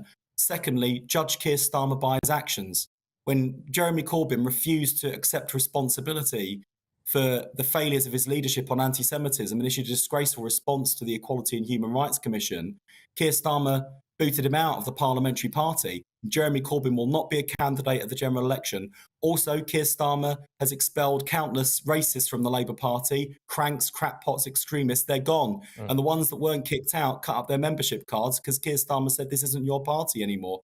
And I've been really proud to be here in Liverpool this week, not just seeing a changed Labour Party with answers to face our country, but the Labour Party conference literally standing with Israel in their darkest hour. I'm proud of that, and I think that offers the reassurance to the country that people have got their Labour Party back. Well, Wes, thank you very much. Thank you for your time and take care. So Wes Streeting there is the Shadow Secretary of State for Health and Social Care. He's got a lot on his plate with the NHS, 7.7 million waiting list, hasn't he? Some ideas there about the non-DOMS funding. I remain sceptical about it, which I think is pretty clear, isn't it, in terms of how much of a one-off payment or ongoing payment non-DOMS are going to actually bring into the taxpayers' coffers and whether or not it's going to have a long-lasting effect with our NHS. But, hey, we can only go on telling us, can't we? So, some breaking news for you, though. British Airways has now suspended flights to Israel and from Israel because of safety concerns. So, in Israel as well, the Foreign Secretary has had to run for cover during his visit. GB News viewers can see eyewitness footage of James Cleverly, that's James Cleverly there, moving inside while sirens went off, warning of incoming Hamas rocket fire. Cleverly has been showing his support for Israel's right to defend themselves in Ofakim, which is in the southern part of the country. Meanwhile, Israeli Prime Minister Benjamin Netanyahu and former defence chief turned opposition party leader Benny Gantz have agreed to form an emergency government. It comes as Gaza is left without electricity amid an Israeli blockade, potentially there, as I was saying, rolling the wicket for a ground incursion. Let's now cross over to Tel Aviv and speak to our very own Charlie Peters, a GB News reporter, who's out there for us. Charlie, thank you very much. So James Cleverly's had to run for cover since the last time I spoke to you, and we also have an alliance between Netanyahu and Gantz. So this is just, in the last hour, there have been some developments. Significant developments. James Cleverly, the Foreign Secretary, is now very much in a war zone. He's only been in Israel for a matter of hours, and already he finds himself in a shelter under air raid sirens. Now, in the last 30 minutes, we have seen a huge barrage of rocket attacks from the Gaza Strip as Hamas strikes into central and southern Israel. That's where James Cleverly is now, in the southern tip of the country, where so much of that violence occurred when terrorist militia broke through the borders and struck innocents in their homes, in their kibbutz and in their small communities around the Gaza Strip. We are also seeing, as you've said, this unity government forming. And that really reflects, from what I've seen, the mood inside the country. Israel is very much bruised, but it is becoming more united, especially since Saturday morning. I'm here outside a convention centre in central Tel Aviv, which has been converted into a centre for volunteers to gather, to bring supplies, and then immediately to distribute them to the north and the south of the country, wherever the soldiers are fighting and the civilians are fleeing. The people who organised this convention centre space, last week they were protesting against the government very clearly, especially with the government's work, their views that they were interfering with the judiciary. Now they are doing everything they can to support the country and get behind the efforts to repel the terrorist invaders. Yeah, Charlie, just stay where you are for us for a second, if that's all right, because I'm going to bring over some footage now, I believe, of Gaza. So this is live in Gaza, live images for you, plumes of smoke billowing above the skyline there. As I understand it, it appears to be an airstrike that is still taking place. So we'll stay on these images now. And, Charlie, I'll bring you back in. Strong rumours, really, potentially an expectation at some point of an Israeli ground invasion into Gaza, as we can see more explosions taking place there, Charlie. Well, the IDF have hinted at what their mission is now. They are suggesting that a ground invasion is likely. It seems more to many commentators to be a matter of when, not if. It just matters on whether Israel can prepare the ground sufficiently for that sort of ground incursion. It would be the first invasion of the Gaza Strip since 2014, and the military isn't just ready for that sort of attack. It needs to prepare, it needs to gather all of its resources to send those convoys of armour down to the south, and also at the same time secure the northern fronts. Artillery and rocket fire coming in from Hezbollah in southern Lebanon and shelling coming in from Syria. As we will see, as these rocket barrages continue in the afternoon in central and southern Israel, the Israeli forces can react immediately to the point of origin of that rocket fire. They can see where it's coming from and strike back immediately. So continued rocket barrages both directions as those forces gather on the border. Charlie, thank you very much. Charlie Peters, GB News reporter. What you are looking at on your screens right now is live footage of Gaza, where yet again explosions are taking place. More on that as we get it, as we potentially build up for a ground invasion by Israel into Gaza. Excuse me, sorry. The BBC is sticking to its guns and defending its refusal to describe Hamas as terrorists. Is that right? After the attacks on innocent people is carried out, I will speak with someone who used to work at the BBC next for their hot take. Does the BBC have a problem when it comes to terrorism, when it comes to what's going on in Israel. It's been a long-run thing, this, hasn't it? Patrick Christys, GB News, Britain's news channel. I think the most exciting bit for me is talking to ordinary people. People who I think are ignored often by the major news channels. We're going to give news they want to hear. There's a voice there that needs to be heard. I think there's a chance here for a diversity of opinion to be expressed, which you don't find elsewhere. It's really exciting. We don't hold back. We're free to say how decisions that are taken here affect us all around the country. Only on GB News, the People's Channel, Britain's news channel. The Live Desk with me, Mark Longhurst. And me, Pip Thompson. It's here Monday to Friday on GB News. From midday, we'll bring you the news as it breaks, whenever it's happening and wherever it's happening, from across the UK and around the world. Refreshing, feisty, but with a bit of fun too. If it matters to you, we'll have it covered on TV, radio and online. Join the Live Desk on GB News, the People's Channel, Britain's news channel. So Jubes and Kerr, we tackle the issues of the day with real robust debate, both sides of the fence, battling it out with me in the middle with my forthright opinions and views. And often really interesting things happen because you start with a position and then by the end of the debate you find actually, well, I might not have thought about that one. What we need in this country is two new political parties. You should maybe think about doing a 2024 calendar. I'm Michelle Dewberry and I'm keeping you company right through until 7 o'clock this evening. GB News, the People's Channel, Britain's watching. Join us every night on GB News at 11 p.m. for Headliners, which is 3 top comedians going through the next day's news stories, which is exactly what you need, because when the establishment has gone crazy, you need some craziness to make sense of it. Headliners. You don't have to bother reading the newspaper. We've got it covered for you. Every night at 11 p.m. and repeated every morning at 5 a.m. We won't send you to sleep like some of the other paper review shows out there. So join us 11 p.m. every night on GB News. The People's Channel, Britain's news channel. Join me, Camilla Tominey, on Sunday mornings from 9:30, taking the politicians to task and breaking out of SW1 to see how their decisions are affecting you across the UK. Bursting the Westminster bubble every Sunday morning, only on GB News, the People's Channel. Britain's watching. Every Sunday from 11, join Michael Portillo. There will be topical discussion, looking at the week before and the week to come. So kick back and relax at 11 a.m. on Sundays on GB News with me, Michael Portillo. GB News, the People's Channel, Britain's news channel. I'm Andrew Doyle. Join me at 7 o'clock every Sunday night for Free Speech Nation, the show where I tackle the week's biggest stories in politics and current affairs with the help of my 2 comedian panellists and a variety of special guests. Free Speech Nation, Sunday nights from 7 on GB News, the People's Channel, Britain's news channel. Nightmare commute. Kick it up a gear with me, Patrick Christys, at drive time, 3 till 6 p.m, Monday to Friday on GB News Radio.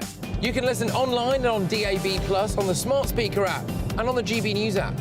And if you've got an Alexa, all you have to say is, Alexa, play GB News. We're also on TuneIn and the Radio Player apps. From the school run to rush hour, get revved up with me, Patrick Christys, on GB News and GB News Radio.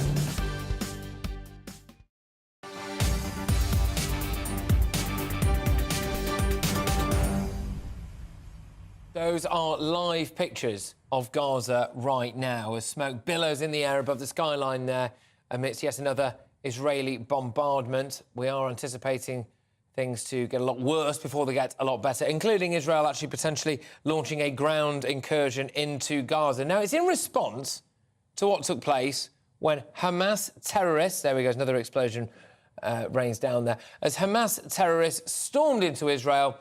And then what happened after that was absolutely appalling and continues to be appalling. We've had 200 or so individuals at a music festival just gunned down, taken hostage, raped, murdered. We had reports yesterday of around 40 babies having their throats cut or being decapitated. Violence of the highest and most depraved order.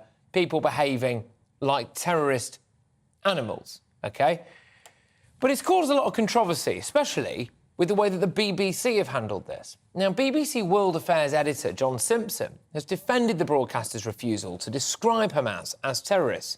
This follows this growing criticism of the BBC over its reporting of the Hamas attacks in Israel. So Mr Simpson argued that labelling Hamas as terrorists would mean taking sides and a disregard of due impartiality. However, the British government has actually prescribed Hamas as a terrorist organisation in 2021.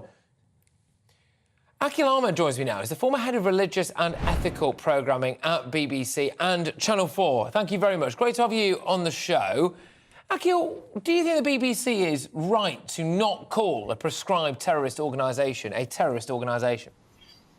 Well, obviously, thanks for having me on the show. I'm speaking on a personal basis. They're not the only ones. There are other broadcasters as well. So I know you're focusing on the BBC, but obviously other broadcasters are not using that term.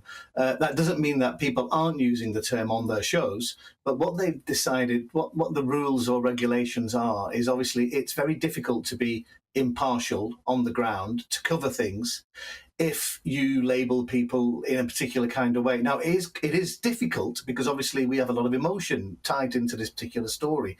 There are some of the things that we've seen on both sides, quite frankly, but particularly with the Hamas attack.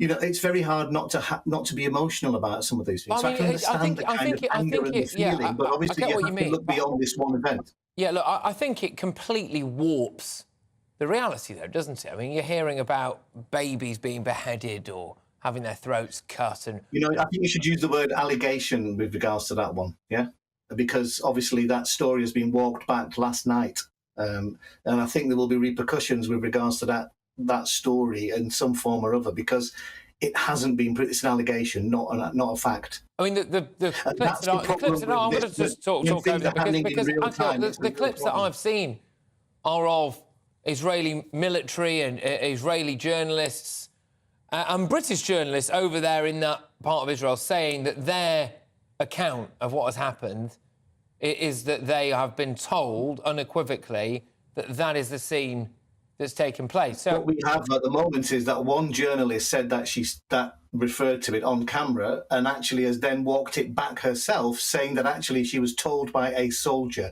And actually Sky News have tried to get that detailed information and have not been given it. And actually now we're being told that actually there is no evidence to suggest this happened. So I'm not actually trying to defend any of this. I'm simply saying in real time, things happen that actually you have to sometimes actually be able to have some distance from. And actually, if you then go in from the beginning and define people in a particular way, and it's really hard on this one because it's really hard not to define them as terrorists when you look at some of the activity. Just really find it quite an interesting thing, Akhil. Can I be honest with you? I just find it really interesting that you've got quite exercise there about this idea that maybe babies had not been beheaded. I mean, the Israeli Defence Force have come out and said that they have. I'm not actually exercised about it. I'm exercised about it as a human being, that if it was true, I'd be outraged. But that would be a terrorist what I'm saying attack, is actually, what about the things that we can? What about the things that we can verify then? So, absolutely. I mean, like the music festival. That's a different issue. That verification. Well, but it's all part of it, though, isn't it? So the rape of countless women, the slaughter of the elderly at a bus. I mean, these are terrorists. That is alleged. But we can see it, Akhil. We can see the videos. No, we can't see a rape. Have you seen somebody? No, I'm trying to. I'm not a defender of Hamas. I'm not a fan of Hamas in any shape or form. Okay, I'm sorry, trying to say the language that you use when you're reporting. The language that sometimes. Just let me finish. The language that you use. You have to be careful because these things are happening. I'm not going to take lectures in you.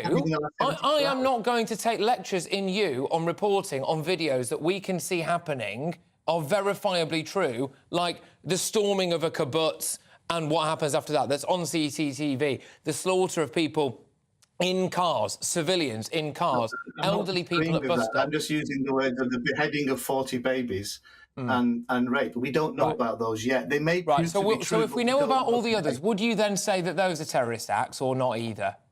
I did actually say to you, I think they are, personally. So should our state broadcaster not say that then, do you think? Well, all broadcasters have a decision as to what they want to do, not just the one. And they've decided, I can understand why that would be a decision, because actually it's bigger than one particular event. And you have to be impartial when you're trying to cover something. And you don't think it makes them look like they are taking sides? From the start. Don't think it actually makes them look like they are taking sides by not. No, I don't calling think so. them out I don't as think terrorists. so in any way, really. I don't think you could ever say that any UK broadcaster is taking sides. I think we have a very good ecology in this country, and sometimes things are said that I don't like as well. And sometimes descriptions are made, and actually, you know, a lot of everybody. I used to work on the basis that if everybody has a problem with you doing something right in the first place, on all sides, people are not happy with the coverage that they're seeing, not just from the BBC, but from other broadcasters. And that's normal, because what we have here is a very, very difficult, polarising, emotional, and understandably on all sides, a situation where I think many of us wish it wasn't happening. So the BBC, just to clarify, knows better than our own government about what a terrorist organisation is? It doesn't know. What it knows is actually how it has to operate on the ground. How it has to operate on the ground all year round in many, many circumstances with people's reputations and people's livelihoods and people's life as well. But isn't it supposed to be just reporting the truth? So this is what I don't get. If it gets too hot and heavy to report the truth, then you just you would lie about it? I don't get it. I don't get why. No, I don't think, why I we think would do you're that. misunderstanding it. They're not. They are reporting it. Actually, if it's just the use of a word, they're not saying that these people are great, are they? Far from it. But it's quite a loaded term. I've used that term. I would use that term, quite frankly. But in this instance, I can understand why they may not want to use it. Now, it's not me saying I agree or disagree. I'm understanding why they may not particularly use that term, because it is not just. This is just not one thing they will cover, and they will be in Gaza when this is all over as well. All right, Akhil, thank you very much. Akhil Ahmed there is the former head of religious and ethical programming at the BBC and at Channel 4. Look, so coming up, is it time now for a new look 007? Yes, that's right, shifting tone. Security chiefs say a black or female actor or actress playing the role of Bond would help with recruitment to MI6. Do they have a point? But yes, before that, a little bit later than scheduled. Apologies, Polly. It's your headlines.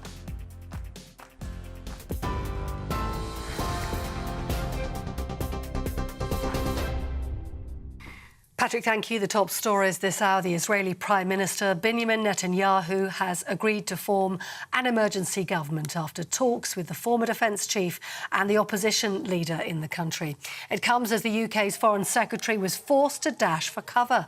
During his visit to the country, he was seen running into a building as an air raid siren sounded in a video posted on social media by the Israeli Foreign Ministry. Assaults on Hamas terrorists have intensified, with airstrikes targeting roads, buildings and other sites in Gaza.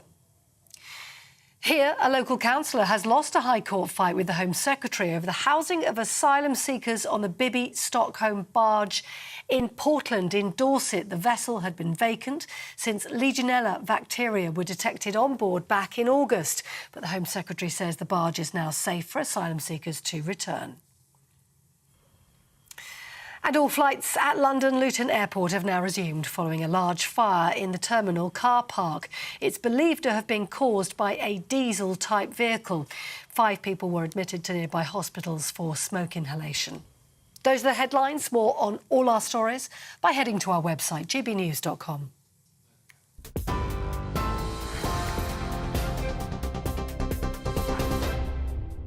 Hello again, I'm Alex Burkill and here's your latest GB News weather update. We do have something of a north-south split, but it's a reversal in fortunes to what we've seen recently, with the worst of the rain over the next few days going to be in the south. You can see we have a frontal system lying across central parts as we go through the rest of Wednesday, and that is gradually going to push its way southwards, bringing some outbreaks of rain, which have been heavy at times, across more southern counties as we go through this evening and overnight. A drier picture further north, lots of clear skies here, still a few showers perhaps towards the far northwest of Scotland, but it's under these clear skies. Temperatures are going to take a bit of a drop. A touch of frost likely across northern parts, but in the south, with the cloud and the rain, it's going to be a much milder start on Thursday morning. So a bit of a wet start here. The rain is gradually going to clear its way towards the east. Not all of it clearing though, so there will still be a few outbreaks of rain as we go into the afternoon, and staying largely cloudy across many southern areas. A brighter, sunnier picture further north, though some showery rain likely towards the far north of Scotland, particularly Orkney and Shetland. Temperatures down a touch for many, particularly in the south, but still getting into your high teens Celsius. As we look towards Friday then, another swathe of wet weather is going to push its way across many central southern parts, likely to see some pretty high totals, and so we could see some flooding here. A brighter picture further north and a colder one too. And that brighter, colder weather is going to push its way southwards, become more widespread as we go into the weekend.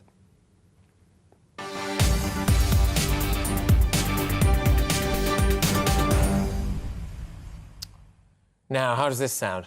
I've been expecting you, Miss Bond. Well, it could be a line from the next 007 film, because security chiefs are apparently keen for the next Bond to be black or a female, or dare I say it, both. John Taylor, who trains operatives worldwide after a 30-year career in the Foreign Office, told audience members at the Cheltenham Literature Festival that casting a black actor or an actress as Bond would cause an uptick in applicants from black, Asian and minority ethnic backgrounds. Can I just say, I don't buy that, mainly because, as far as I can tell, MI6 is, of course, the kind of ultra-international wing of our intelligence services, and dare I say it, if we are recruiting singularly from a very small pool of white, middle, upper-class men, they might stand out a little bit when we go and send them to places like Somalia. But, you know, what do I know?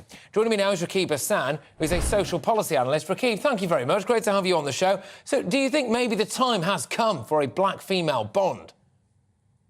Well, I think that it's more the matter of if you were to make that change, would that boost recruitment when it comes to our intelligence communities? I really make this central point, Patrick, that ultimately when it comes to our intelligence communities and those who are working in the sphere of security, I just want people who are competent and courageous. It doesn't really matter to me what their ethnic, racial and religious background is. And actually the justification for this bit, people have said that because James Bond has a glamorous lifestyle, that really drives up recruitment for our security services. I would like to think that people actually apply for those roles because they have a strong sense of civic duty, as opposed to being attracted by the glamorous lifestyle that they see in James Bond films. Well, quite. I mean, the kind of person that might look at a James Bond film and think, oh, I want to have exactly that. You know, it's possibly onto a hiding for nothing, aren't they, really? But, I mean, does Bond itself need to go, you know, woke in order to boost recruitment? Is there any argument whatsoever? I mean, there must be some argument to say that if you are of a particular ethnic background, you see more representation of yourself in big cinema roles or big TV roles, that I don't know, it makes you feel more likely to obtain whatever it is they're offering them. Is there any study that backs that up? Well, I think the research on that is underdeveloped at best, and the association is tenuous.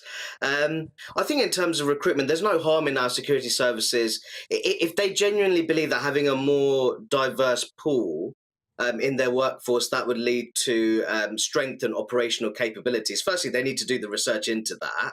And then they can engage with those committees. But this view that you have a cinematic figure such as James Bond, if you change the background of that character, that will nestle in nicely with your recruitment goals. I just see that as not particularly workable. And I haven't seen the evidence which suggests that it would be workable, Patrick.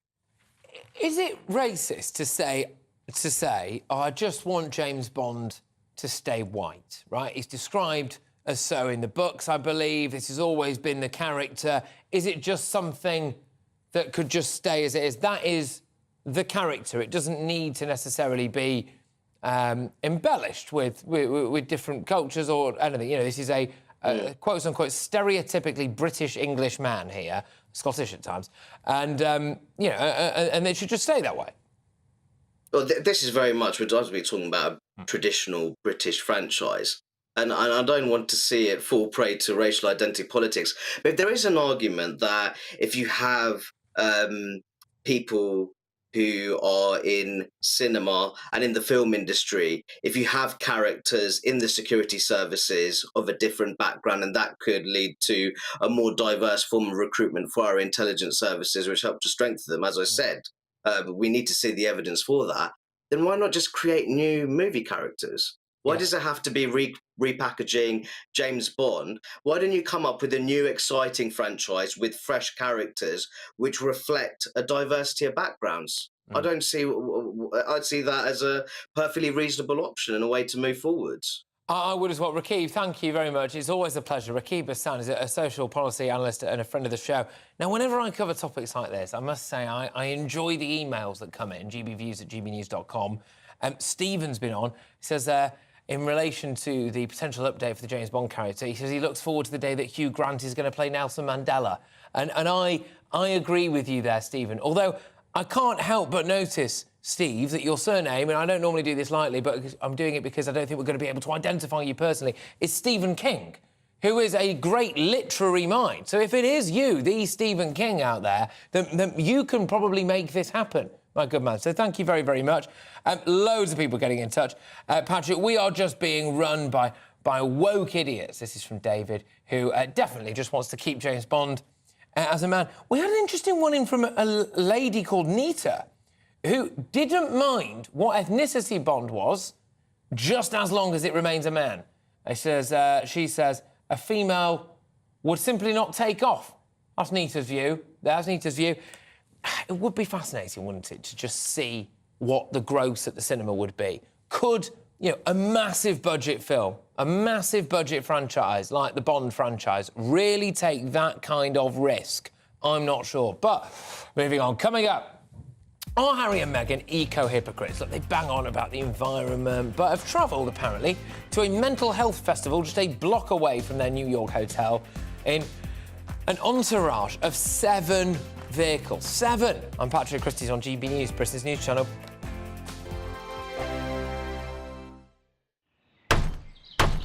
Who is it? We're here for the show. More energy this time! Welcome to the Dinosaur Hour. I was married to a therapist. And you survived? I thought we were getting Hugh Laurie. Second best. You interviewed Saddam Hussein. What's that like? I was terrified. I'm playing strip poker with these three. Oh! No, thank you. My CDs need to be put in alphabetical order. Are you going to be problematic again? The Dinosaur Hour. Sunday, the 29th of October at 9 on GB News. What you get for breakfast is something that, if we do our jobs right, you will wake up to news that you didn't know the night before. It's a conversation. It's not just me and Eamon. We want to get to know you, and we want you to get to know us. From 6, it's Breakfast with Eamon and Isabel. Monday to Thursdays on GB News. Britain's news channel. People in Britain, they love free speech, but they also love fair play. I don't care if I'm speaking somebody from a trade union, from the Labour Party, somebody from the SNP. And I think the viewers like to see that actually we can challenge one another, but in a positive way. We think we ask the questions that people want to ask, and often we ask the questions that we wanted to ask in Parliament but never got the chance to ask. So join us every Saturday, 10 a.m. till noon on GB News, Britain's news channel. Nightmare commute. Kick it up a gear with me, Patrick Christys, at drive time, 3 till 6 p.m, Monday to Friday on GB News Radio. You can listen online and on DAB+, on the smart speaker app and on the GB News app. And if you've got an Alexa, all you have to say is, Alexa, play GB News. We're also on TuneIn and the Radio Player apps. From the school run to rush hour, get revved up with me, Patrick Christys, on GB News and GB News Radio. Westminster is going around in ever-decreasing circles, followed by the media. Britain is broken. How on earth did we get into this mess? But more importantly, how do we get out of it?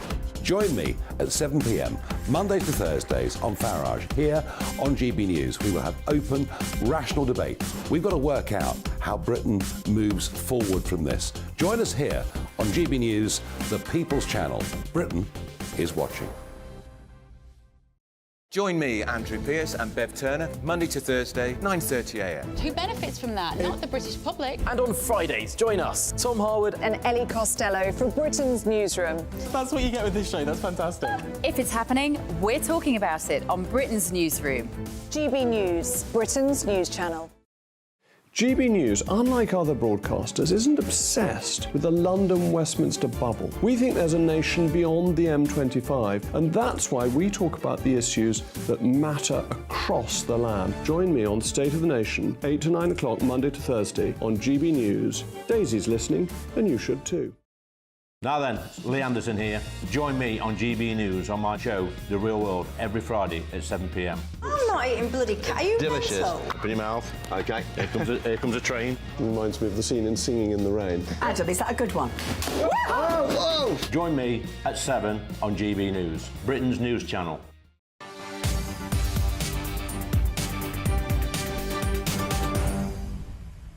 Welcome back. Patrick Christys here on GB News. It is 48 minutes past 4. You're watching or listening to me on your radio online, however you want to get it. Now, Prince Harry and Meghan took a police-escorted convoy consisting of 7 SUVs to attend the World Mental Health Day Festival in New York City today. And with the festival just a block away from their hotel, it sparked debate as to whether or not the couple's eco-conscious status is just a facade, OK?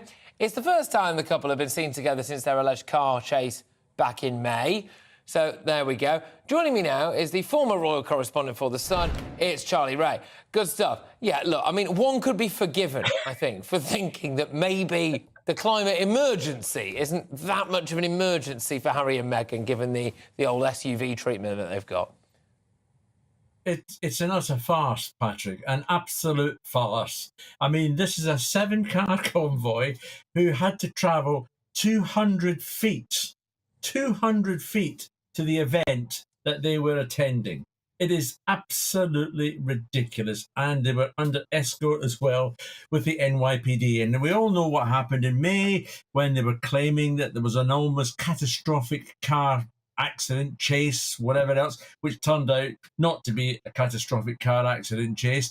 So clearly they were taking no chances. But you're absolutely right. We keep on hearing from these two, keep on preaching to us, normal people about the planet, the climate, and everything else, and yet they take 7 cars, to this event.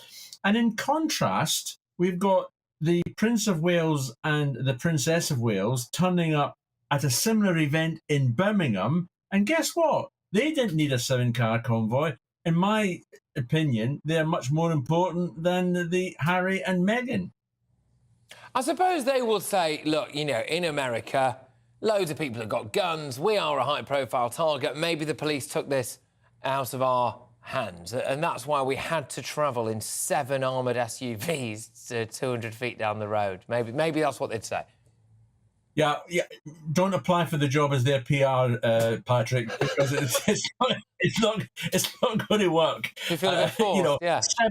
7 cars.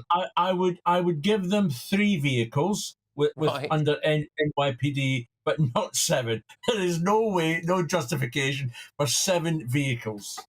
No, it's I can see it being a bit like, one of those things out of Ocean's 11 or Ocean's 12 where they've got to try and figure out which one Harry and Meghan are in by how low the suspension is on it. I mean, there's the private jet side of things as well. There's just the fact that they turn up to some of these events.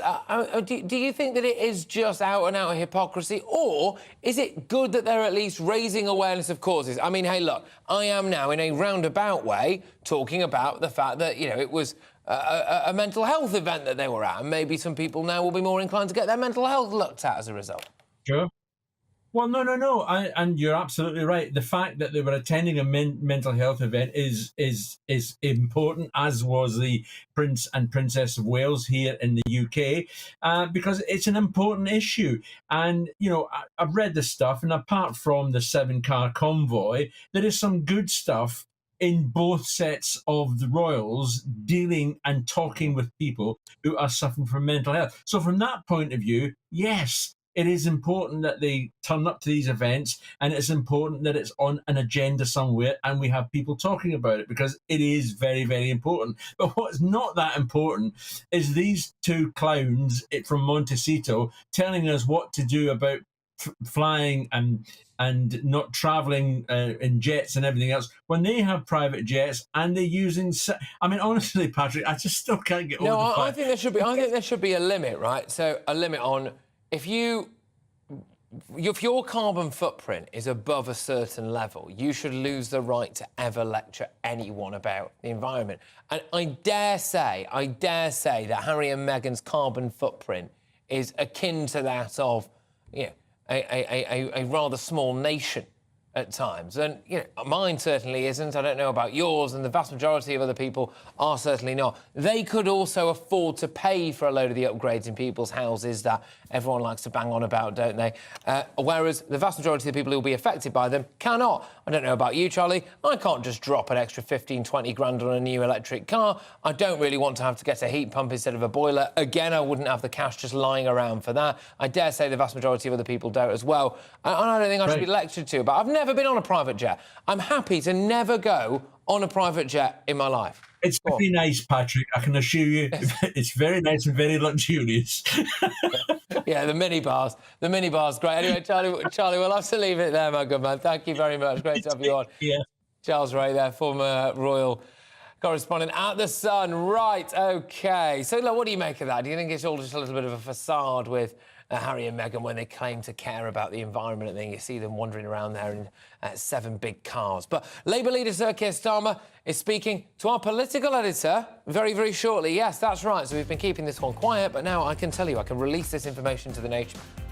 But we've got Keir Starmer, the Labour leader, speaking directly to GB News' political editor, Christopher Hope, and that is coming your way very, very shortly. So you're not going to want to miss that. A heck of a lot to go out there for Keir Starmer, who did his big barnstorming speech yesterday. Was it barnstorming? I mean, the highlight of it, really, let's be honest, was when he got glittered, which, for me, led to some massively serious security connotations. How long is it, actually, before one of our political leaders, sadly, something terrible happens to them? We've already seen it happen to MPs, haven't we? But there we go. Thankfully, nothing bad did. Patrick Christys, GB News, Britain's news channel.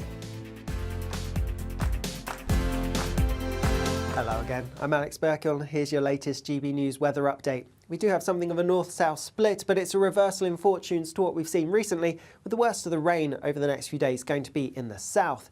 You can see we have a frontal system lying across central parts as we go through the rest of Wednesday, and that is gradually going to push its way southwards, bringing some outbreaks of rain, which have been heavy at times, across more southern counties as we go through this evening and overnight. A drier picture further north, lots of clear skies here, still a few showers perhaps towards the far northwest of Scotland, but it's under these clear skies. Temperatures are going to take a bit of a drop. A touch of frost likely across northern parts, but in the south, with the cloud and the rain, it's going to be a much milder start on Thursday morning. So a bit of a wet start here. The rain is gradually going to clear its way towards the east. Not all of it clearing though, so there will still be a few outbreaks of rain as we go into the afternoon, and staying largely cloudy across many southern areas. A brighter, sunnier picture further north, though some showery rain likely towards the far north of Scotland, particularly Orkney and Shetland. Temperatures down a touch for many, particularly in the south, but still getting into your high teens Celsius. As we look towards Friday then, another swathe of wet weather is going to push its way across many central southern parts, likely to see some pretty high totals, and so we could see some flooding here. A brighter picture further north and a colder one too, and that brighter, colder weather is going to push its way southwards, become more widespread as we go into the weekend.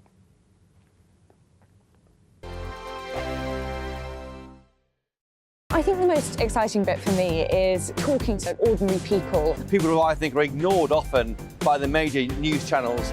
We're going to give news they want to hear. There's a voice there that needs to be heard. I think there's a chance here for a diversity of opinion to be expressed, which you don't find elsewhere. It's really exciting. We don't hold back. We're free to say how decisions that are taken here affect us all around the country. Only on GB News, the People's Channel, Britain's news channel. The Live Desk with me, Mark Longhurst. And me, Pip Thompson. It's here Monday to Friday on GB News. From midday, we'll bring you the news as it breaks, whenever it's happening and wherever it's happening, from across the UK and around the world. Refreshing, feisty, but with a bit of fun too. If it matters to you, we'll have it covered on TV, radio and online. Join the Live Desk on GB News, the People's Channel, Britain's news channel.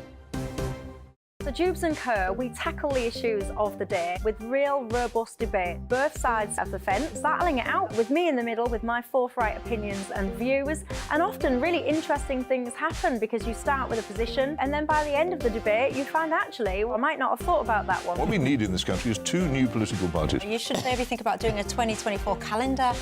I'm Michelle Dewberry and I'm keeping you company right through until 7 o'clock this evening. GB News, the People's Channel, Britain's watching.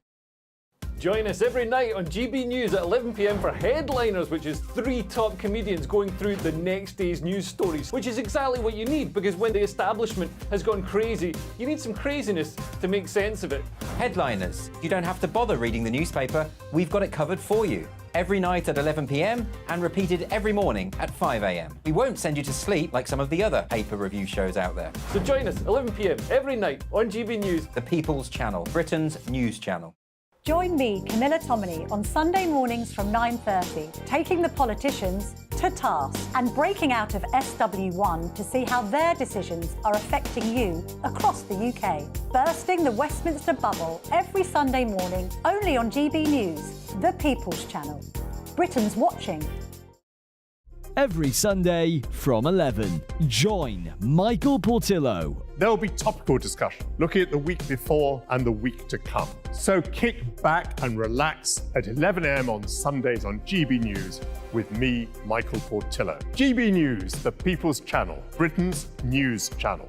I'm Andrew Doyle. Join me at 7 o'clock every Sunday night for Free Speech Nation, the show where I tackle the week's biggest stories in politics and current affairs with the help of my 2 comedian panellists and a variety of special guests. Free Speech Nation, Sunday nights from 7 on GB News, the People's Channel, Britain's news channel. Nightmare commute. Kick it up a gear with me, Patrick Christys, at drive time, 3 till 6 p.m, Monday to Friday on GB News Radio. You can listen online and on DAB+, on the smart speaker app, and on the GB News app. And if you've got an Alexa, all you have to say is, Alexa, play GB News. We're also on TuneIn and the Radio Player apps. From the school run to rush hour, get revved up with me, Patrick Christys, on GB News and GB News Radio.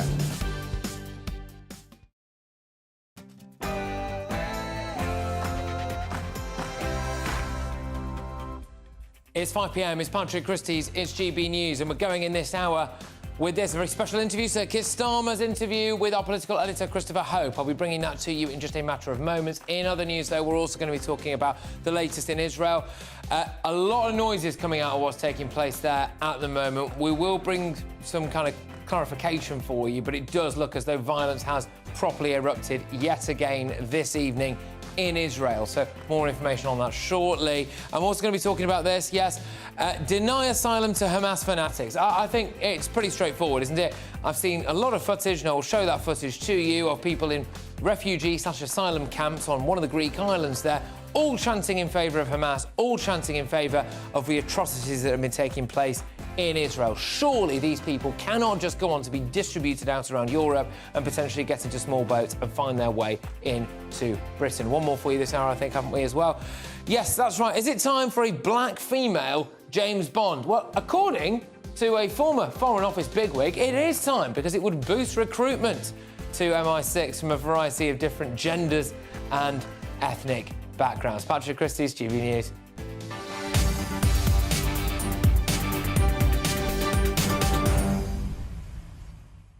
Yes, well, it's time now to bring you the interview that our political editor, Christopher Hope, has done with the Labour leader, Sir Keir Starmer. Keir Starmer, your wife and children are Jewish. How concerned are you by the protests you've seen, we've all seen in London and across the UK in the past week? I'm very concerned, and so are the family members and friends that I've spoken to. We've seen this in London, we see it not infrequently, and there's a real sense of deep anxiety.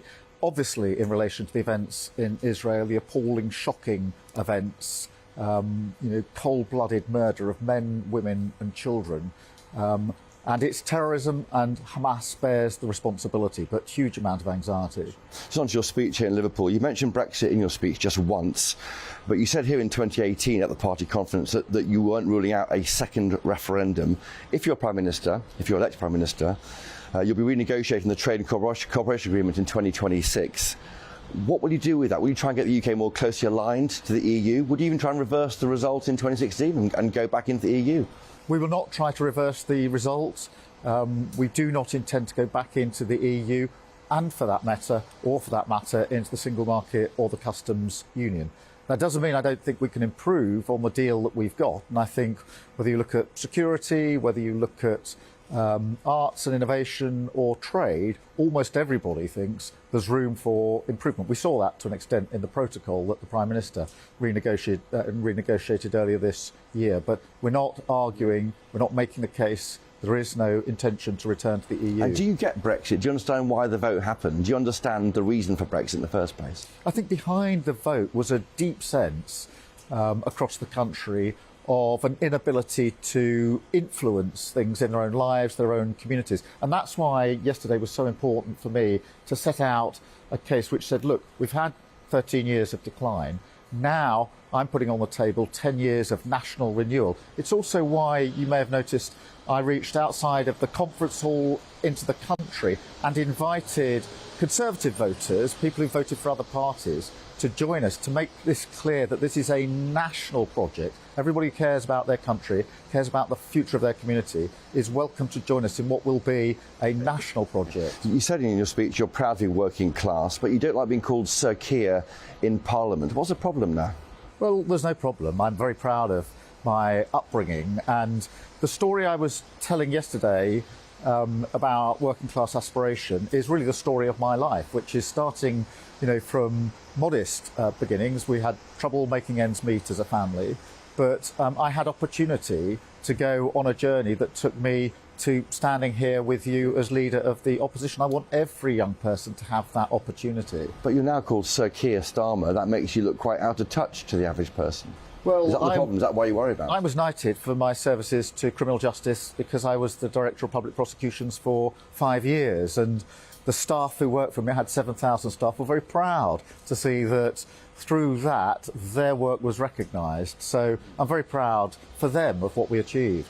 The small boats crisis on the south coast of England, immigration regularly tops the polls, a big issue for GB News viewers. Yeah. Barely mentioned in your speech, though. Is that why because you're not concerned about it? Not a problem if you become Prime Minister? No, of course we're concerned about it. I think anybody would be concerned by a government that's lost control of the borders. That has to be addressed. And that's why we set out in terms that we have to smash the criminal gangs that are running this vile trade. Go back to my days as Director of Public Prosecution. I did joint operations to smash terrorist gangs. I am convinced we can smash the gangs that are running this vile That's trade. That's illegal immigration. What level are you happy with of the net number? 600,000 arrived in the 12 months till June last year. Well, I'm what not going to pluck a number out of the sky. The Tories do. Well, they do, and then they miss it over and over again. And we've ended up with a situation where the number is higher than it's ever been. But this is symptomatic, I think, of the last 13 years.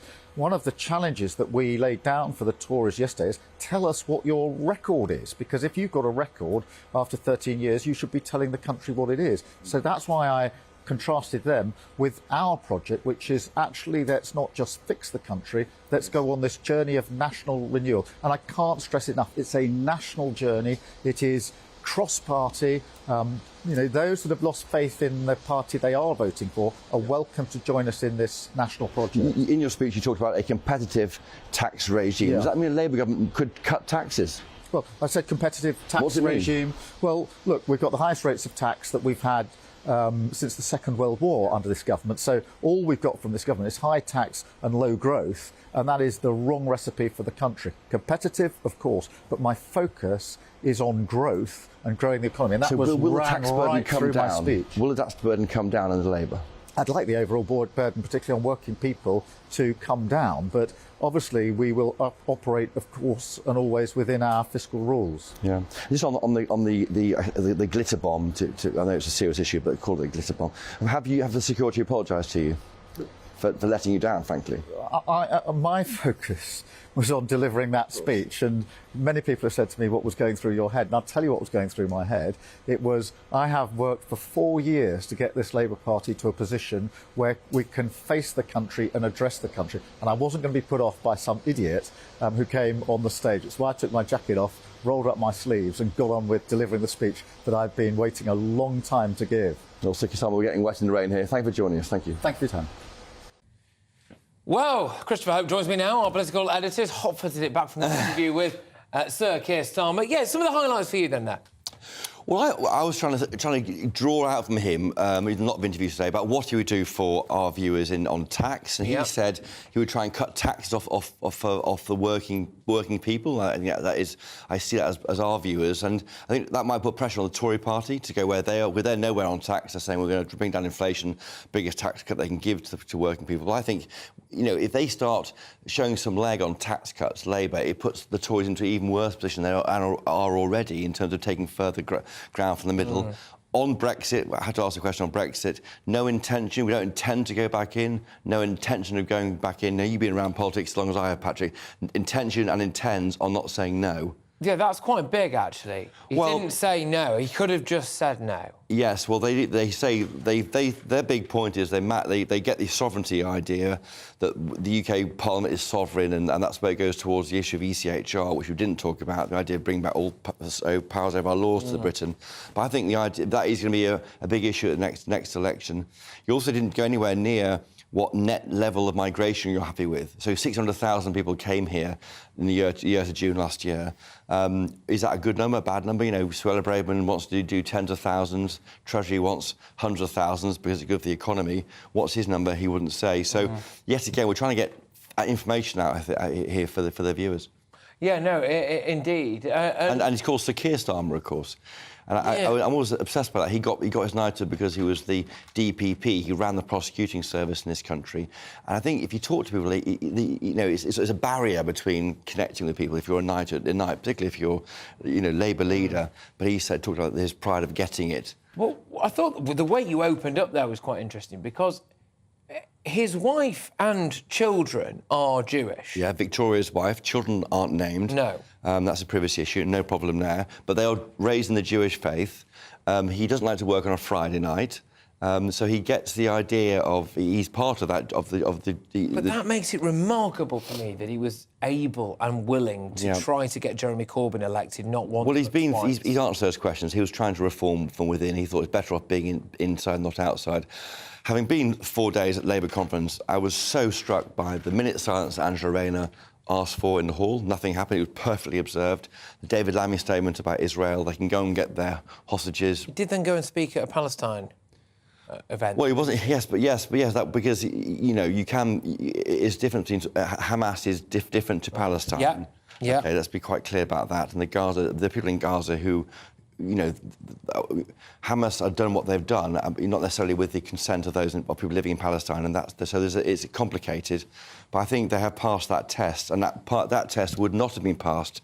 So obviously, it may have been a complete disaster, frankly, for the party. Yes. Had Jeremy Corbyn been in power, you'd have had this kind of battle on the floor of the conference hall. As you know, outside the conference venue, lots of Palestinian protesters, a bit of argy-bargy with Israel supporters, but nothing inside. No one who got in had a big row there, and that means the party for me has grown up. Yeah, no, indeed. I mean, it certainly look that way. I think was that he wasn't really pushing, too strongly when it came to a few bits and bobs. But I think one of the big things about, reforming the NHS as well is the thing for him, and getting Britain building, he was talking about. Yeah, not with us. We only had 6 minutes for our interview, but elsewhere he's talked about he's a YIMBY, not a NIMBY. A NIMBY is not in my backyard. A YIMBY might be yes in my backyard. And of course, he has said also in other interviews today how MPs who oppose building, he will ignore that. So I think one of the themes, if Labour win the election, will be the battles breaking out across the country of people, upset about building in their area, and why can't it be listened to? Can I just quickly just bring a little bit of information to the nation? Actually, just stay where you are, Christys, because we might go back to you. As warnings of air intrusion have been issued now in northern Israel. So the drones are reportedly swarming north of Tel Aviv. There are no immediate reports of casualties, but this is just an ongoing breaking incident now. So these are live pictures in northern Israel. Obviously, night has fallen now, but you can still see a little bit of what's going on there. We are bringing our viewers those pictures of Metula City, which is in the north of Israel, so it's right on the border with Lebanon. And there have been reports now of an air intrusion, multiple air intrusions in that area from Lebanon, which could be seen as a second offensive, another offensive into Israel. We will be crossing to Tel Aviv very, very shortly for an update with Charlie Peters, our reporter, who is out there. But this is the latest. So earlier on, we saw some explosions in Gaza as Israel continues to carry out airstrikes on targets over there. They say that the death toll there has risen to past around 1,000. Now, the Israelis are saying that their death toll is up to about 1,200 as well. Obviously, thousands more people injured on both sides. But the latest was that there appears to have been another offensive launched into Israel from Lebanon, and we are showing you live footage there of Metula city, which is right on the border with Lebanon, where projectiles and missiles, etc., have been flying in. In fact, if we are looking at this right now on your screens, there is clearly an incident taking place there, whether or not that is indeed one of those drones that appears to have been attacked. Israel, of course, has this Iron Dome, which is, I mean, a remarkable feat of human engineering, in a way, or computer engineering, which is designed to shoot down and eviscerate threats that intrude onto their airspace. And for the vast majority of the time it was previously overwhelmed. I can show you pictures of Gaza now. This is live footage of Gaza, where, again, earlier on in the day, explosions were taking place. There were attacks from Israel there. So it's very much a night of violence ahead across Israel and into Gaza as well. The Israelis have been conducting a blockade of Gaza. Supposedly there is just a few hours or at most a day's supply of things like electricity and various different food sources, etc., and could well see a ground incursion into Gaza taking place relatively soon. Christopher, I'll just bring you in as our political editor here. James Cleverley's in Israel at the moment. He's had to kind of run for cover as the air raid sirens blew up. We are now seeing, supposedly anyway, another incursion, this time from Lebanon. The Israelis are fighting in Lebanon, the Israelis are fighting in Gaza. We might get a ground invasion. How serious politically do you think this is for the world right now? Very serious, and don't forget there's a war on in Ukraine. The government's battle at the moment, not a battle, but, you know, there's an effort here to make sure the support for Ukraine and our support for Ukraine against the Russians carries on. There's concerns in America. We're seeing that bubble under. For me, the appointment of Grant Shapps as Defence Secretary was an effort by the government to show they've got a good someone who can explain why we are supporting Ukraine and the cost of that. But this is a further distraction, I think, particularly for the US, and they'll be worrying. I mean, if what you're saying is right, if the second front's opening up, it is widening. If that's the case, Patrick, it's deeply worrying, I think. We've got James Cleverley over there right now. No. I mean, and this is one of the big issues, which it does appear that a second front is opening up. But there are multiple reports of this online. I'm hoping that we might be able to go to Charlie Peters at some point soon, who is, of course, our man on the ground in Tel Aviv. It would be great to see if we can just bring Charlie in for the very latest. But like I've said, multiple different reports coming in now of aircraft intrusions still being detected across northern Israel. It appears, and again, I just want to urge a little bit of caution here now, but it appears that Hezbollah may well have joined this war against Israel. Of course, Hamas coming out of Palestine, Hezbollah there in Lebanon.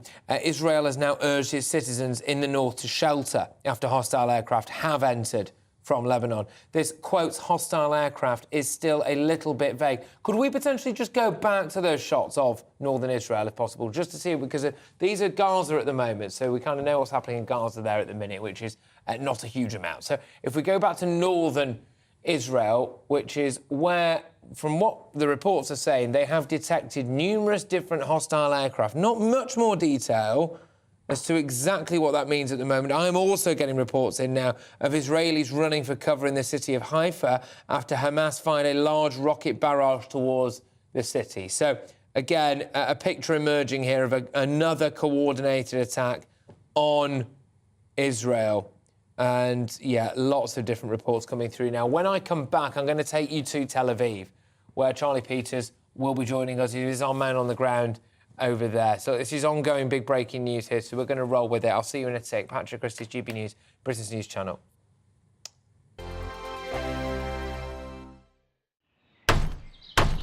Who is it? We're here for the show. More energy this time! Welcome to the Dinosaur Hour. I was married to a therapist. And you survived? I thought we were getting Hugh Laurie. Second best. You interviewed Saddam Hussein. What's that like? I was terrified. I'm playing strip poker with these three. Oh! No, thank you. My CDs need to be put in alphabetical order. Are you going to be problematic again? The Dinosaur Hour. Sunday, the 29th of October at 9 on GB News. What you get for breakfast is something that, if we do our jobs right, you will wake up to news that you didn't know the night before. It's a conversation. It's not just me and Eamon. We want to get to know you, and we want you to get to know us. From 6, it's Breakfast with Eamon and Isabel. Monday to Thursdays on GB News. Britain's news channel. People in Britain, they love free speech, but they also love fair play. I don't care if I'm speaking somebody from a trade union, from the Labour Party, somebody from the SNP. And I think the viewers like to see that actually we can challenge one another, but in a positive way. We think we ask the questions that people want to ask, and often we ask the questions that we wanted to ask in Parliament but never got the chance to ask. So join us every Saturday, 10 a.m. till noon on GB News, Britain's news channel. Nightmare commute. Kick it up a gear with me, Patrick Christys, at drive time, 3 till 6 p.m, Monday to Friday on GB News Radio. You can listen online and on DAB+, on the smart speaker app, and on the GB News app. And if you've got an Alexa, all you have to say is, Alexa, play GB News. We're also on TuneIn and the Radio Player apps. From the school run to rush hour, get revved up with me, Patrick Christys, on GB News and GB News Radio. Westminster is going around in ever-decreasing circles, followed by the media. Britain is broken. How on earth did we get into this mess? But more importantly, how do we get out of it?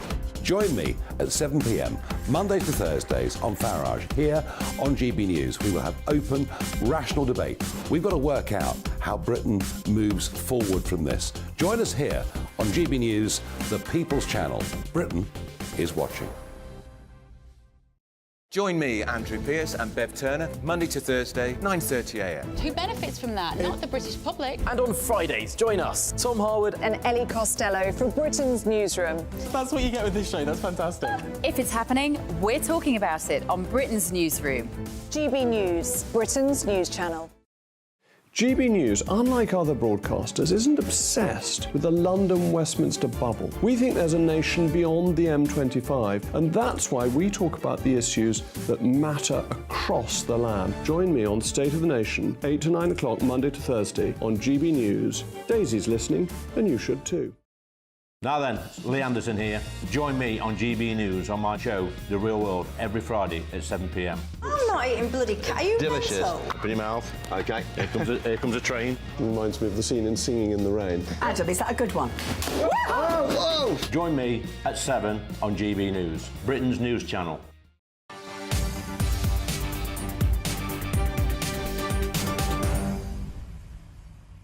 Yes, welcome back. Just a reminder of that big breaking news for you, which is that it appears that a second front has now officially been opened up in the war in Israel. And this time it is Hezbollah who've supposedly opened up a second front in northern Israel. And what you're looking at there is, of course, the video footage from northern Israel. And as we understand it anyway, drone attacks, rocket attacks, and potentially even intruders on paragliders, as they are being described, similar to what we saw initially around the Gaza area, entering Israel from Gaza. Apparently that has just commenced from Lebanon. So if that is the case, then it would indicate that Hezbollah appears to have joined the war against Israel. Of course, Hamas have been doing a lot of the fighting there from Gaza. So I'm going to go to Tel Aviv now and have a chat with GB News' reporter, Charlie Peters, who is available for us now. Charlie, how significant is this latest development then? We're looking at live shots of it. There doesn't appear to be too much happening at the moment, but all of the reports that I'm getting do suggest that there have been numerous different aircraft-based intrusions into northern Israel. Those hostile aircraft intrusions are believed to have been setting off alerts by the RDF, and they are believed to be drones incursioning into the northern Israeli regions. It's understood that those drone alerts were originally feared by some sources to be paragliders, but that theory has now been put to one side, and this is a drone attack likely delivered by Hezbollah and possibly supported by the Palestinian Islamic Jihad, which we know has aerial capabilities in southern Lebanon. We've also, in the south, had a rocket attack from Gaza tracked up into northern towns. So just south of Haifa, an alert has set off. So all those earlier reports we saw of attacks over that northern region, the artillery shelling and the anti-tank guided missiles that Israeli forces were fighting against, this now seems to have escalated very suddenly into what is likely a new front in this conflict. It is a very complex conflict indeed. We've had attacks from Syria, shelling from Syria earlier this morning. Of course, regular rocket barrages from Hamas, the terrorists there, firing into the south of Israel, but also into Ashdod and Ashkelon, further north and close up to here in Tel Aviv. The airport was bombed an hour and a half ago in a rocket attack, and because of that, we've seen many airlines cancelled their flights. British Airways turned away a jet while it was approaching Tel Aviv a couple of hours ago. We heard the explosion that we think almost certainly triggered that response. But as the further details come in about this possible new front opening up in the north, what we do know is that the people behind us here are working very hard to ensure that soldiers in the north, most of them are reservists, are going to be supplied adequately. Israel right now is creaking. It is bruised but not broken. And the army is struggling to fulfill the logistics and the sustainment of its forces as it stretches across the country to defend itself on all of its fronts.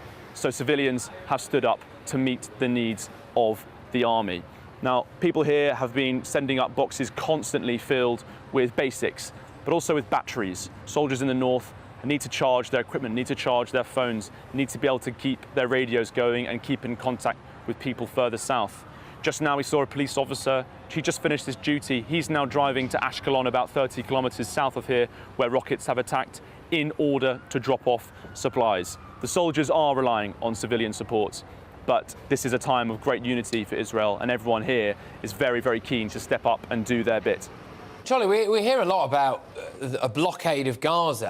I mean, it does appear a little bit like it is Israel under siege at the moment, given the fact that this new front appears to have opened up, and the IDF reporting at least a dozen drones seen in northern Israel. And, as you've been alluding to there, the Israeli forces pushed and pulled in all directions. Yeah, that's correct. And we've seen reports from analysts earlier this afternoon suggesting that many Iranian proxies in the region are keen to enter this conflict. The Houthis in Yemen urged their allies throughout the region to join what they described as the resistance against the new Axis. They wanted to sign up to the fight against Israel wherever they are, however they can. And it seems that Hezbollah in the north has answered this call after some sporadic fighting in the north earlier today and yesterday. We know that Israeli special forces in the north have suffered greatly. Some of them have died. Sayaret Metkal, the unit there, it's sort of the Israeli SAS. They share a motto: who dares wins. They have been fighting and sadly dying in the north as they resist terrorists pushing into their country. We also know that the majority of the soldiers being sent to the north are reservists. The Israelis have activated over 360,000 reservists to step up to this, their greatest security challenge in 50 years. Now, some of those reservists are even flying in from around the world to sustain that war effort. And as Israel shapes the ground further south for a likely invasion, a ground invasion of Gaza, the first since 2014, it also is keeping an eye on how it can sustain those efforts. It's no good sending convoys of armor all the way down to the south of the country if you can't keep them supplied. This Israeli military is stretched wide, but as I said before, many volunteers here. There were thousands here today. Many have fled since those reports of those drones in the north, but they are working hard to ensure that those convoys and those soldiers are fighting fit. It's worth noting that our Foreign Secretary, James Cleverly, is currently in Israel as well, and we've got some footage here of him, the moment anyway, that he had to run for cover, really, because clearly there are missiles and projectiles flying everywhere. That is the moment there that the sirens went off, and James Cleverly, our Foreign Secretary in Israel to show support, had to head to safety, as indeed now many people right across Israel are being told to do, especially with, if you are just joining us, the breaking news that it appears a second front has opened up in this Israel conflict, and that has been opened up by Hezbollah in Lebanon, who have been firing projectiles, potentially as well drones, almost definitely drones actually, across northern Israel. I believe we also have footage, a live camera of Gaza as well, which is the other aspect of this. So if we can get that up in a second's time now, and I'll go back to Charlie Peters, who's our reporter in Tel Aviv. Charlie, Gaza, which we are now looking at, was supposedly about to be the scene of a ground invasion from Israeli forces, from Israeli reservists, a ground incursion into Gaza. And I just wonder, Charlie, whether or not what we're seeing now in northern Israel, which appears to be Lebanon maybe getting involved there, and Hezbollah getting involved there, might have been a way to try to stretch those Israeli forces and make them think twice about going into Gaza. Well, the majority of the forces in the south of the country preparing for that likely ground assault into the Gaza Strip are regulars. They're regular soldiers.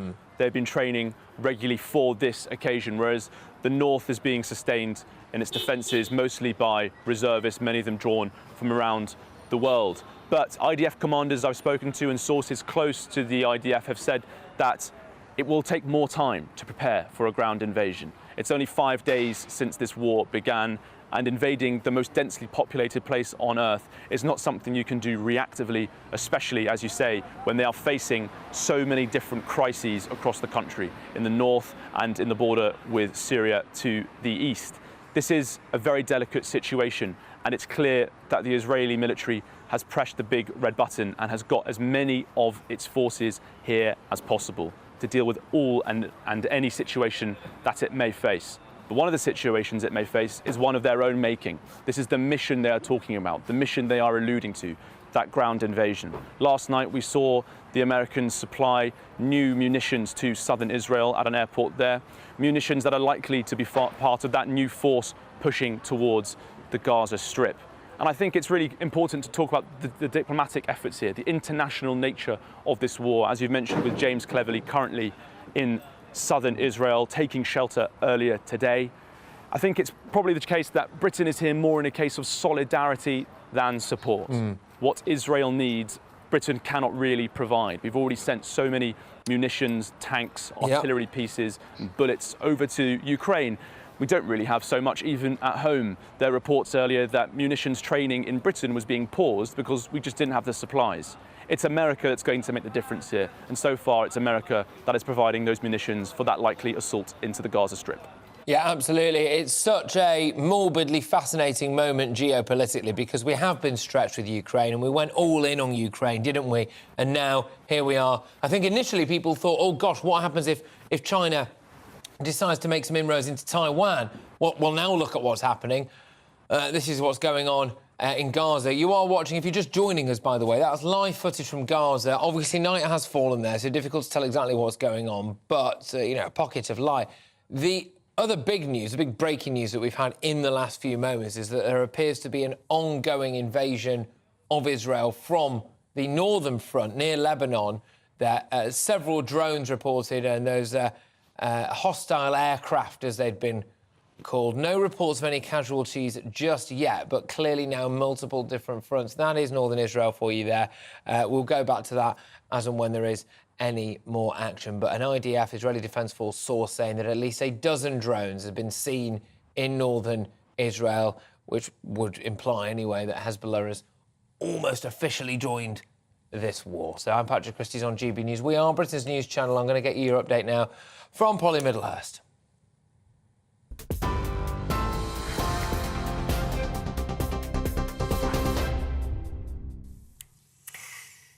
Well, as you've been hearing, the latest news from Israel is that they are warning residents there in the north of the country to stay at home and take shelter, raising concerns of a possible military operation taking shape in the north of the country. Of course, Israel on its northern border with Lebanon. Hezbollah fighters positioned in Lebanon at this stage. No reports that Hezbollah is to do with this latest incoming mortar fire and drone activity in the north, but certainly that is the suspicion among military analysts. These are live pictures coming to us from Metuala in the north of the country. As I say, this is the border very near to Lebanon. Well, the Israeli Defence Forces told our correspondent Charlie Peters, who's based in Tel Aviv, that there are at least a dozen drones that have been spotted in the region. We're keeping an eye on that for you throughout the rest of the evening, right here, GB News. Meanwhile, the UK's Foreign Secretary, also in Israel today, has been forced to run for cover when an air raid siren suddenly sounded. The video posted on social media by the Israeli Foreign Ministry. The government saying James Cleverly's visit is a sign of the UK's unwavering solidarity with Israel. And let's bring you some more live pictures now. More southern pictures. This is live pictures as night has fallen on Gaza City. You can see central parts of the city lit up, although much of the city is under siege now by Israel.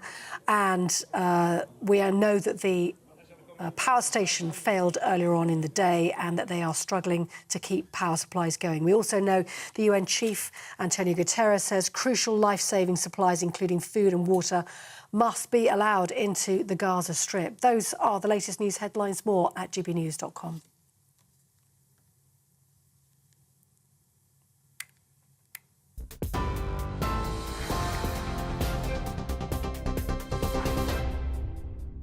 Direct Bullion sponsors the Finance Report on GB News for gold and silver investment.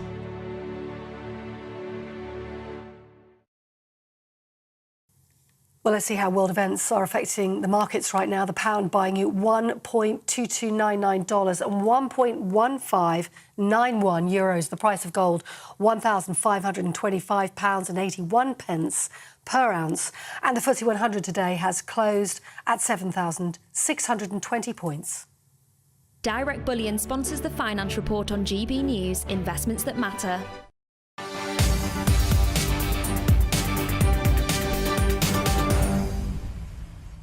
Well, following months of opposition from local residents and authorities, Carmarthenshire Council says that the Home Office has written to them to confirm it is scrapping its plans to house more than 240 migrants in the Stradey Park Hotel in Llanelli. Regular viewers and listeners to this show will know that we've been dipping our toe in the Llanelli waters for quite a while now, just checking in as local residents decided that they were going to set up a camp outside this hotel. There was a lot of back and forth going on, and them just saying, look, we really do not want this hotel in our area. Unfortunately, around 95 or so members of staff were sacked, have been sacked from what was the major kind of tourist destination, one of the largest businesses, actually, in that local area.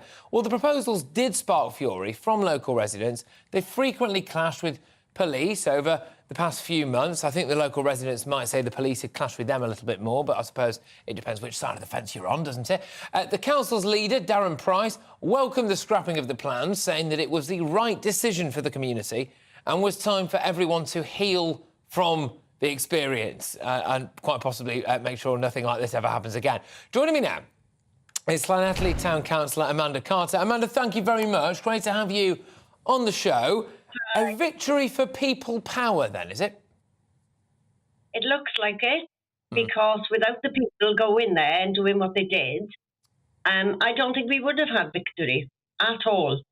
And the fight still goes on because the protesters are refusing to move from there until we either get the owners out, and we'd like to buy the property ourselves as a consortium and bring it back to what it was and back into the community as a going concern. You know, I mean, as you know, this is a remarkable story, Amanda. It's a remarkable story because, you know, the Stradey Park Hotel was a nice kind of, you know, country hotel, really lovely place by the looks of things, you know, leisure facilities, you know, very well-established part of that community. And then all of a sudden, 240 or so single young men were going to be landed into that local area, and the community said no. Since that's happened, the hotel's been gutted, hasn't it, which might be a problem going forward. The staff have been sacked. There's been a massive ruckus with the owners. So the plan now, Amanda, is what? For the community to actually buy this hotel and run it as a hotel and a leisure club? I mean, it'd be remarkable, really. We would like to. We would like to, and I think the community would rally round us to get this going, because at the end of the day, this is our community, our town, and we want it back to what it was. We don't want to be living in fear. You know, there was many grandparents there, great-grandparents there on the protest, and they're still there, you know, 24/7, sleeping there, rain, boiling hot, you know, freezing cold. And it's been a long 100 days, but wow, what a result. And why is it, Amanda, that the people of Llanelli and the surrounding areas have managed to do you think, what, as far as I'm aware, no other community in the country has done? I know of a lot of places where they've been disquiet about a hotel popping up. I know a lot of places, by the way, where, unfortunately for them, you know, the buses had arrived with people on them before they actually really knew what was happening. So there was a lot of underhand stuff that went on. You guys, I know, got wind of it early. I think you were quite helped as well by the geography, am I right in saying? Because there were some private roads leading up to the hotel, so you couldn't get done in the way that a lot of other people could have got done for blockading it, essentially. So I get that you had a bit of a helping hand there, but the community really have come together, I think, in a way that maybe other parts of the country wish they'd done a bit sooner. I hope that other parts of the country, and that's including Scampton as well, that, you know, it brings the people out, and people power is the one that works. We were lucky with the land, and we had permission from the owners on both sides of the land. There's also a disputed area in the car park, which we were lucky to camp on. You know, the camp is quite big now. As you can see, there's many, many, many flags from around the world there. So the support has been phenomenal. But I think what happens in Llanelli is we're still a community, and it's a very large town with lots and lots of little villages. And it could happen to any one of us what happened in Llanelli. And it's not on, so we'll support anybody that's going through the same thing as well.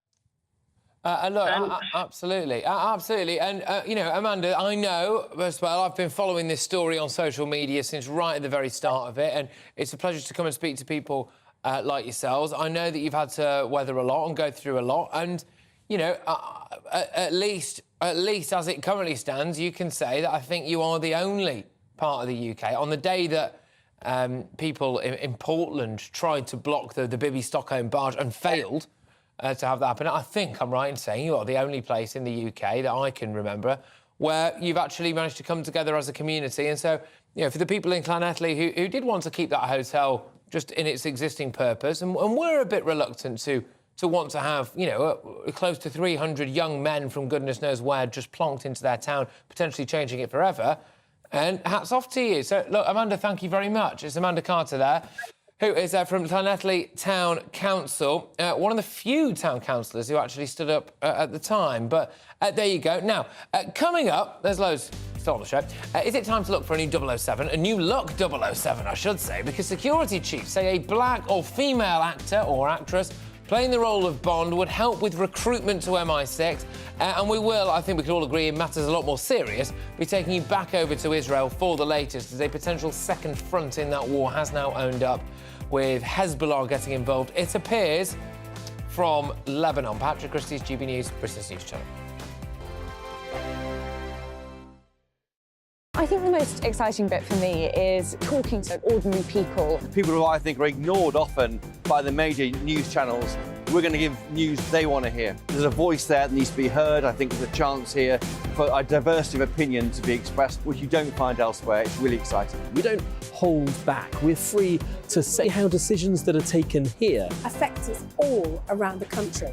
Only on GB News, the People's Channel, Britain's news channel. The Live Desk with me, Mark Longhurst. And me, Pip Thompson. It's here Monday to Friday on GB News. From midday, we'll bring you the news as it breaks, whenever it's happening and wherever it's happening, from across the UK and around the world. Refreshing, feisty, but with a bit of fun too. If it matters to you, we'll have it covered on TV, radio and online. Join the live desk on GB News, the People's Channel, Britain's news channel. So Jubes and Kerr, we tackle the issues of the day with real robust debate, both sides of the fence, battling it out with me in the middle with my forthright opinions and views. And often really interesting things happen because you start with a position and then by the end of the debate you find actually, well, I might not have thought about that one. What we need in this country is 2 new political parties. You should maybe think about doing a 2024 calendar. I'm Michelle Dewberry and I'm keeping you company right through until 7 o'clock this evening. GB News, the People's Channel, Britain's watching. Join us every night on GB News at 11 p.m. for Headliners, which is 3 top comedians going through the next day's news stories, which is exactly what you need, because when the establishment has gone crazy, you need some craziness to make sense of it. Headliners. You don't have to bother reading the newspaper. We've got it covered for you. Every night at 11 p.m. and repeated every morning at 5 a.m. We won't send you to sleep like some of the other paper review shows out there. So join us 11 p.m. every night on GB News. The People's Channel, Britain's news channel.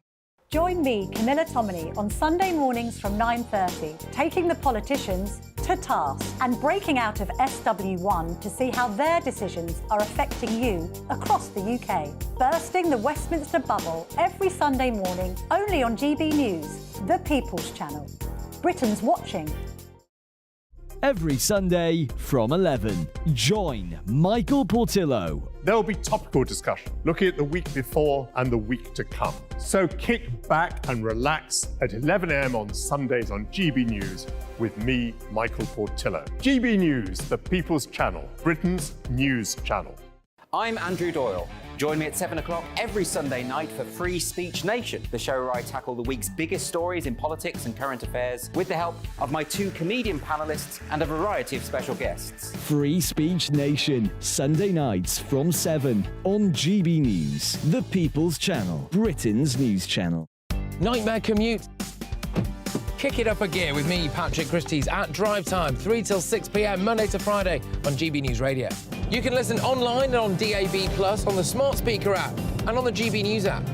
And if you've got an Alexa, all you have to say is, Alexa, play GB News. We're also on TuneIn and the Radio Player apps. From the school run to rush hour, get revved up with me, Patrick Christys, on GB News and GB News Radio.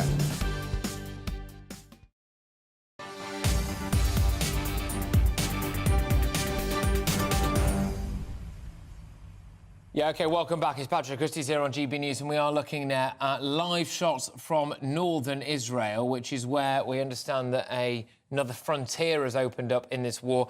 Lots of reports coming out at the moment. I will just read some of those to you. So the Israeli Defence Forces have confirmed that at least a dozen drones have been seen entering northern Israel from Lebanon. That would indicate that Hezbollah have quite possibly entered that war. Residents of Israel in northern Israel have been told to take cover and barricade themselves into their homes and turn the lights off.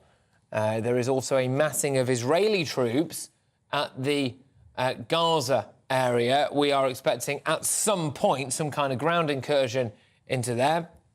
It was initially feared that people using those paragliders that we saw coming into Israel from Gaza, that was happening again in northern Israel. But since that, it has been revealed that we think that they were just drones, I say just, but drones that have come in over there. And like I said, yes, we currently have our Foreign Secretary in Israel, who himself was forced to take cover, as indeed, I believe, was our own reporter Charlie Peters, who is currently in Israel for us in Tel Aviv. And Charlie, I can go to you now.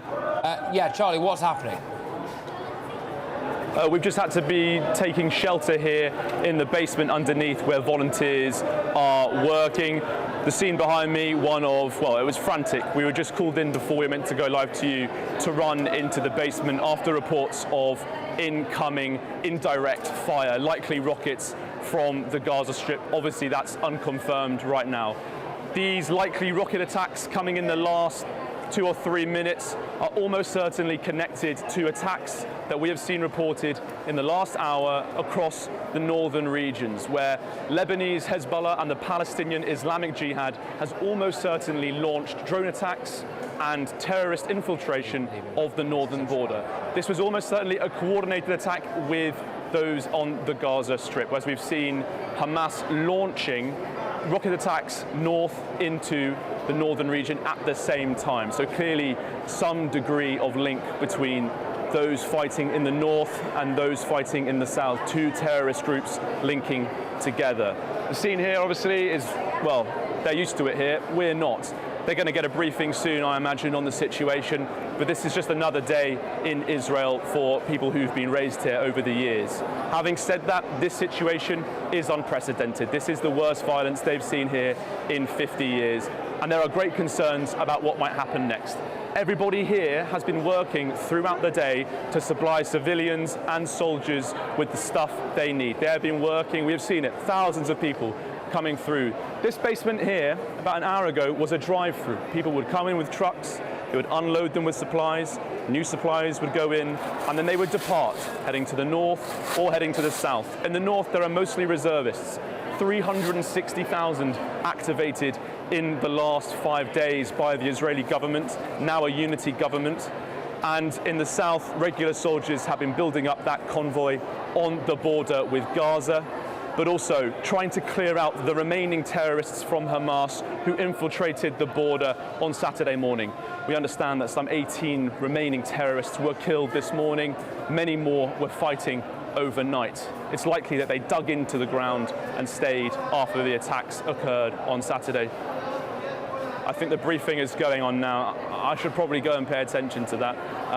Okay. But back to you, Patrick. Yeah, Charlie. All right, look, thank you. We'll go back to you as quickly as we possibly can. So Charlie Peters there, who's currently taking cover, essentially, in Tel Aviv. Just as a recap as to what we are bringing you, we're going to go now and show you northern Israel, shots from northern Israel, footage from northern Israel, which is where the latest that's coming through is reports, significant level reports, that another front has opened up in this war, that Hezbollah have either directly or indirectly joined this war now. We've had at least a dozen drones spotted in northern Israel. Again, look, unconfirmed reports that people, human beings, their soldiers, Hezbollah soldiers, have actually crossed the border as well. That is unconfirmed at the moment, but mixed reports on social media. Again, unconfirmed reports initially there that they thought that maybe people had entered on gliders. That appears to have been debunked now. I think that what people maybe feared were gliders were, in fact, actual drones. But clearly, as Charlie was saying, there is a sense of panic there, an incoming fire around the Tel Aviv area, which is where Charlie is. We were anticipating a report, possibly throughout the course of this show, of an invasion, a ground invasion by Israeli forces into Gaza. Whether or not that will now delay this is Israeli forces, who are, by the way, being brought back in from all around the world, people who are reservists, whether or not they will now fear that they are too stretched. Again, I just want to bring you the very latest, which is an escalation, to say the least, in northern Israel, as aircraft intrusions are still being detected across northern Israel. Hezbollah appears to have joined the war against Israel. What this means going forward for Lebanon and the people of Lebanon, we will have to wait and see. Charlie Peters will potentially rejoin us in a second. He's just been listening to a briefing in an air raid shelter in Tel Aviv. Bev Turner is with me in the studio. Bev will be on for the next hour, standing in for Michelle. Bev, yeah, quite concerning, very concerning situation taking place at the moment in Israel, as it appears another frontier has opened up. Charlie Peters is doing such a brilliant job. Can we just give credit to him and GB News for getting out there amongst the action to bring us the very latest? It is really awful.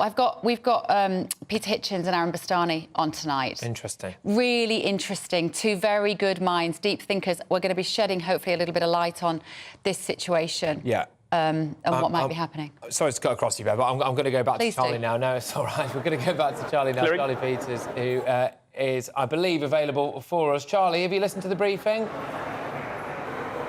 Oh, the briefing's finished. It's all good. They're all leaving, so perfect timing. We can take a deep breath and have a sigh of relief. Oh, we've just had no, I think we're okay. OK, but, Charlie, I'll tell you what, we all rushed into this shelter in the last 10 minutes. Let's go to this shot of where Charlie is. I want to see where Charlie is, if we can do that. So I think it's important to just get a little bit of context as to where Charlie is actually currently reporting from in Tel Aviv. There we go. Right, Charlie, we've got you. So talk us through what's just happened, where you are, and what you think is going on around you, please. Sure. I'm in a basement underneath the Tel Aviv Expo Centre. This whole building has been totally redeveloped as a volunteering station. People have been coming in, bringing supplies to support both civilians and soldiers throughout the country. The situation in general in Israel is that its resources are spread very thin, especially its military resources. In the north, reservists are fighting against the Lebanese Hezbollah and almost certainly the Palestinian Islamic Jihad. And in the south, of course, the Hamas militants continue to fire rockets into the south of the country. And we believe it's likely that there are some terrorists still in the ground and among the kibbutz and the local communities there. Rockets have been getting closer to Tel Aviv today, even as these people have been working, thousands throughout this volunteering station today, collecting goods, sending hygiene kits, cleaning kits, clothes, batteries, all the basic supplies that civilians, families and soldiers need across the country. As those workers have been conducting that volunteer work, the rocket attacks have been getting closer. Ashkelon, some 20 or 30 kilometers away, Ashdod also receiving rocket attack. And now, at the beginning of this hour, in what is likely a coordinated and complex attack between the Hezbollah in the north and the Hamas terrorists in the south, we have this new front formally opening, it seems, in a really quite bold way, with drones, at least a dozen, flooding over the border. At the same time, the alerts, the ground alerts that trigger when somebody crosses the border, a fighter crosses the border, nobody else would cross that border. That has also gone off, we understand. So quite a significant step forward, an escalation in the northern region. Previously, the situation there was limited to anti-tank guided missiles, mortar fire, rockets, but now it seems the level has stepped up a little further. Absolutely. Look, Charlie, thank you very, very much for everything that you're doing for us out there. No doubt you'll be a busy man this evening as well. Charlie Peters reporting to us from Tel Aviv, where, the air raid sirens have been ringing out. People just had to leg it into that particular shelter. But what you're looking at now is a shot of a part of northern Israel where, again, just want to emphasise the latest news, the latest breaking news is that it appears that Iran-backed Hezbollah have entered Israel, whether that's through simply the medium of drones or personnel as well. Charlie Peters there also saying that it is feared in the south of Israel that people who flooded over the border from Gaza on Saturday managed to dig themselves in and are still there, and that this, frankly, is not going to get any better anytime soon. Thank you very much for everybody who's been watching and tuning into my show today. Bev Turner is up next. She'll be filling in for Michelle Dewberry. Make sure that you stay tuned for GB News, because it is obviously incredibly likely that we're going to see some quite high-level breaking news taking place from Israel and from Palestine and from the surrounding countries as well. For what it's worth, I will be back later, 9 till 11 p.m. for GB News tonight. So I will see you then. Thank you very much, everybody. Patrick Christys here on GB News. See you in a bit. Hello again, I'm Alex Birkill. Here's your latest GB News weather update. We do have something of a north-south split, but it's a reversal in fortunes to what we've seen recently, with the worst of the rain over the next few days going to be in the south. You can see we have a frontal system lying across central parts as we go through the rest of Wednesday, and that is gradually going to push its way southwards, bringing some outbreaks of rain, which have been heavy at times, across more southern counties as we go through this evening and overnight. A drier picture further north, lots of clear skies here, still a few showers perhaps towards the far northwest of Scotland, but it's under these clear skies. Temperatures are going to take a bit of a drop. A touch of frost likely across northern parts, but in the south, with the cloud and the rain, it's going to be a much milder start on Thursday morning. So a bit of a wet start here. The rain is gradually going to clear its way towards the east, not all of it clearing though, so there will still be a few outbreaks of rain as we go into the afternoon, and staying largely cloudy across many southern areas. A brighter, sunnier picture further north, though some showery rain likely towards the far north of Scotland, particularly Orkney and Shetland. Temperatures down a touch for many, particularly in the south, but still getting into your high teens Celsius. As we look towards Friday then, another swathe of wet weather is going to push its way across many central southern parts, likely to see some pretty high totals, and so we could see some flooding here. A brighter picture further north and a colder one too, and that brighter, colder weather is going to push its way southwards, become more widespread as we go into the weekend.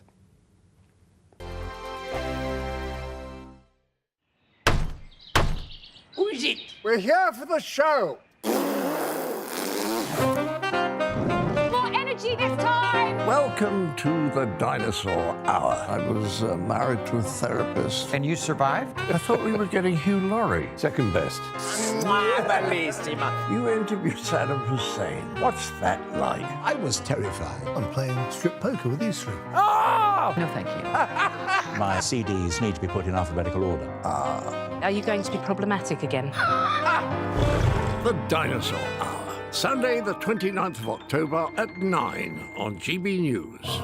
What you get for breakfast is something that, if we do our jobs right, you will wake up to news that you didn't know the night before. It's a conversation. It's not just me and Eamon. We want to get to know you, and we want you to get to know us. From 6, it's Breakfast with Eamon and Isabel. Monday to Thursdays on GB News, Britain's news channel. People in Britain, they love free speech, but they also love fair play. I don't care if I'm speaking some